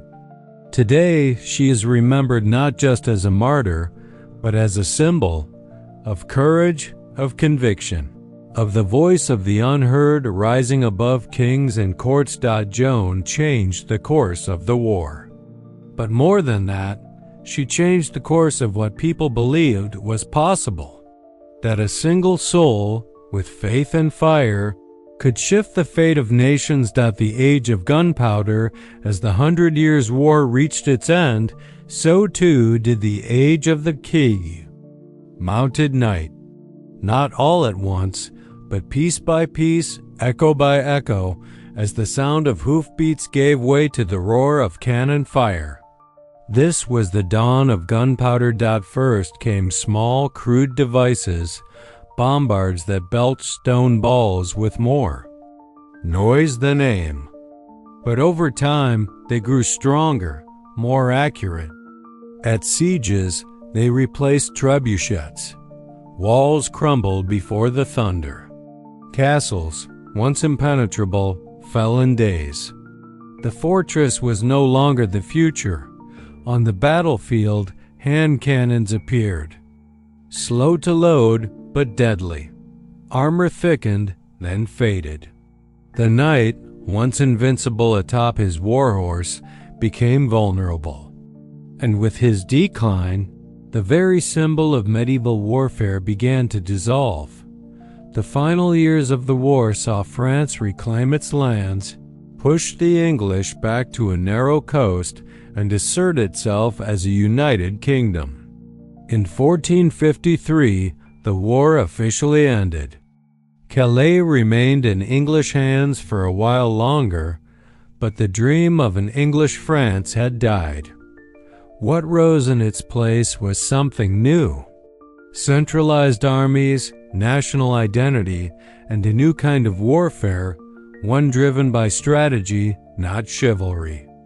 By numbers, not nobility.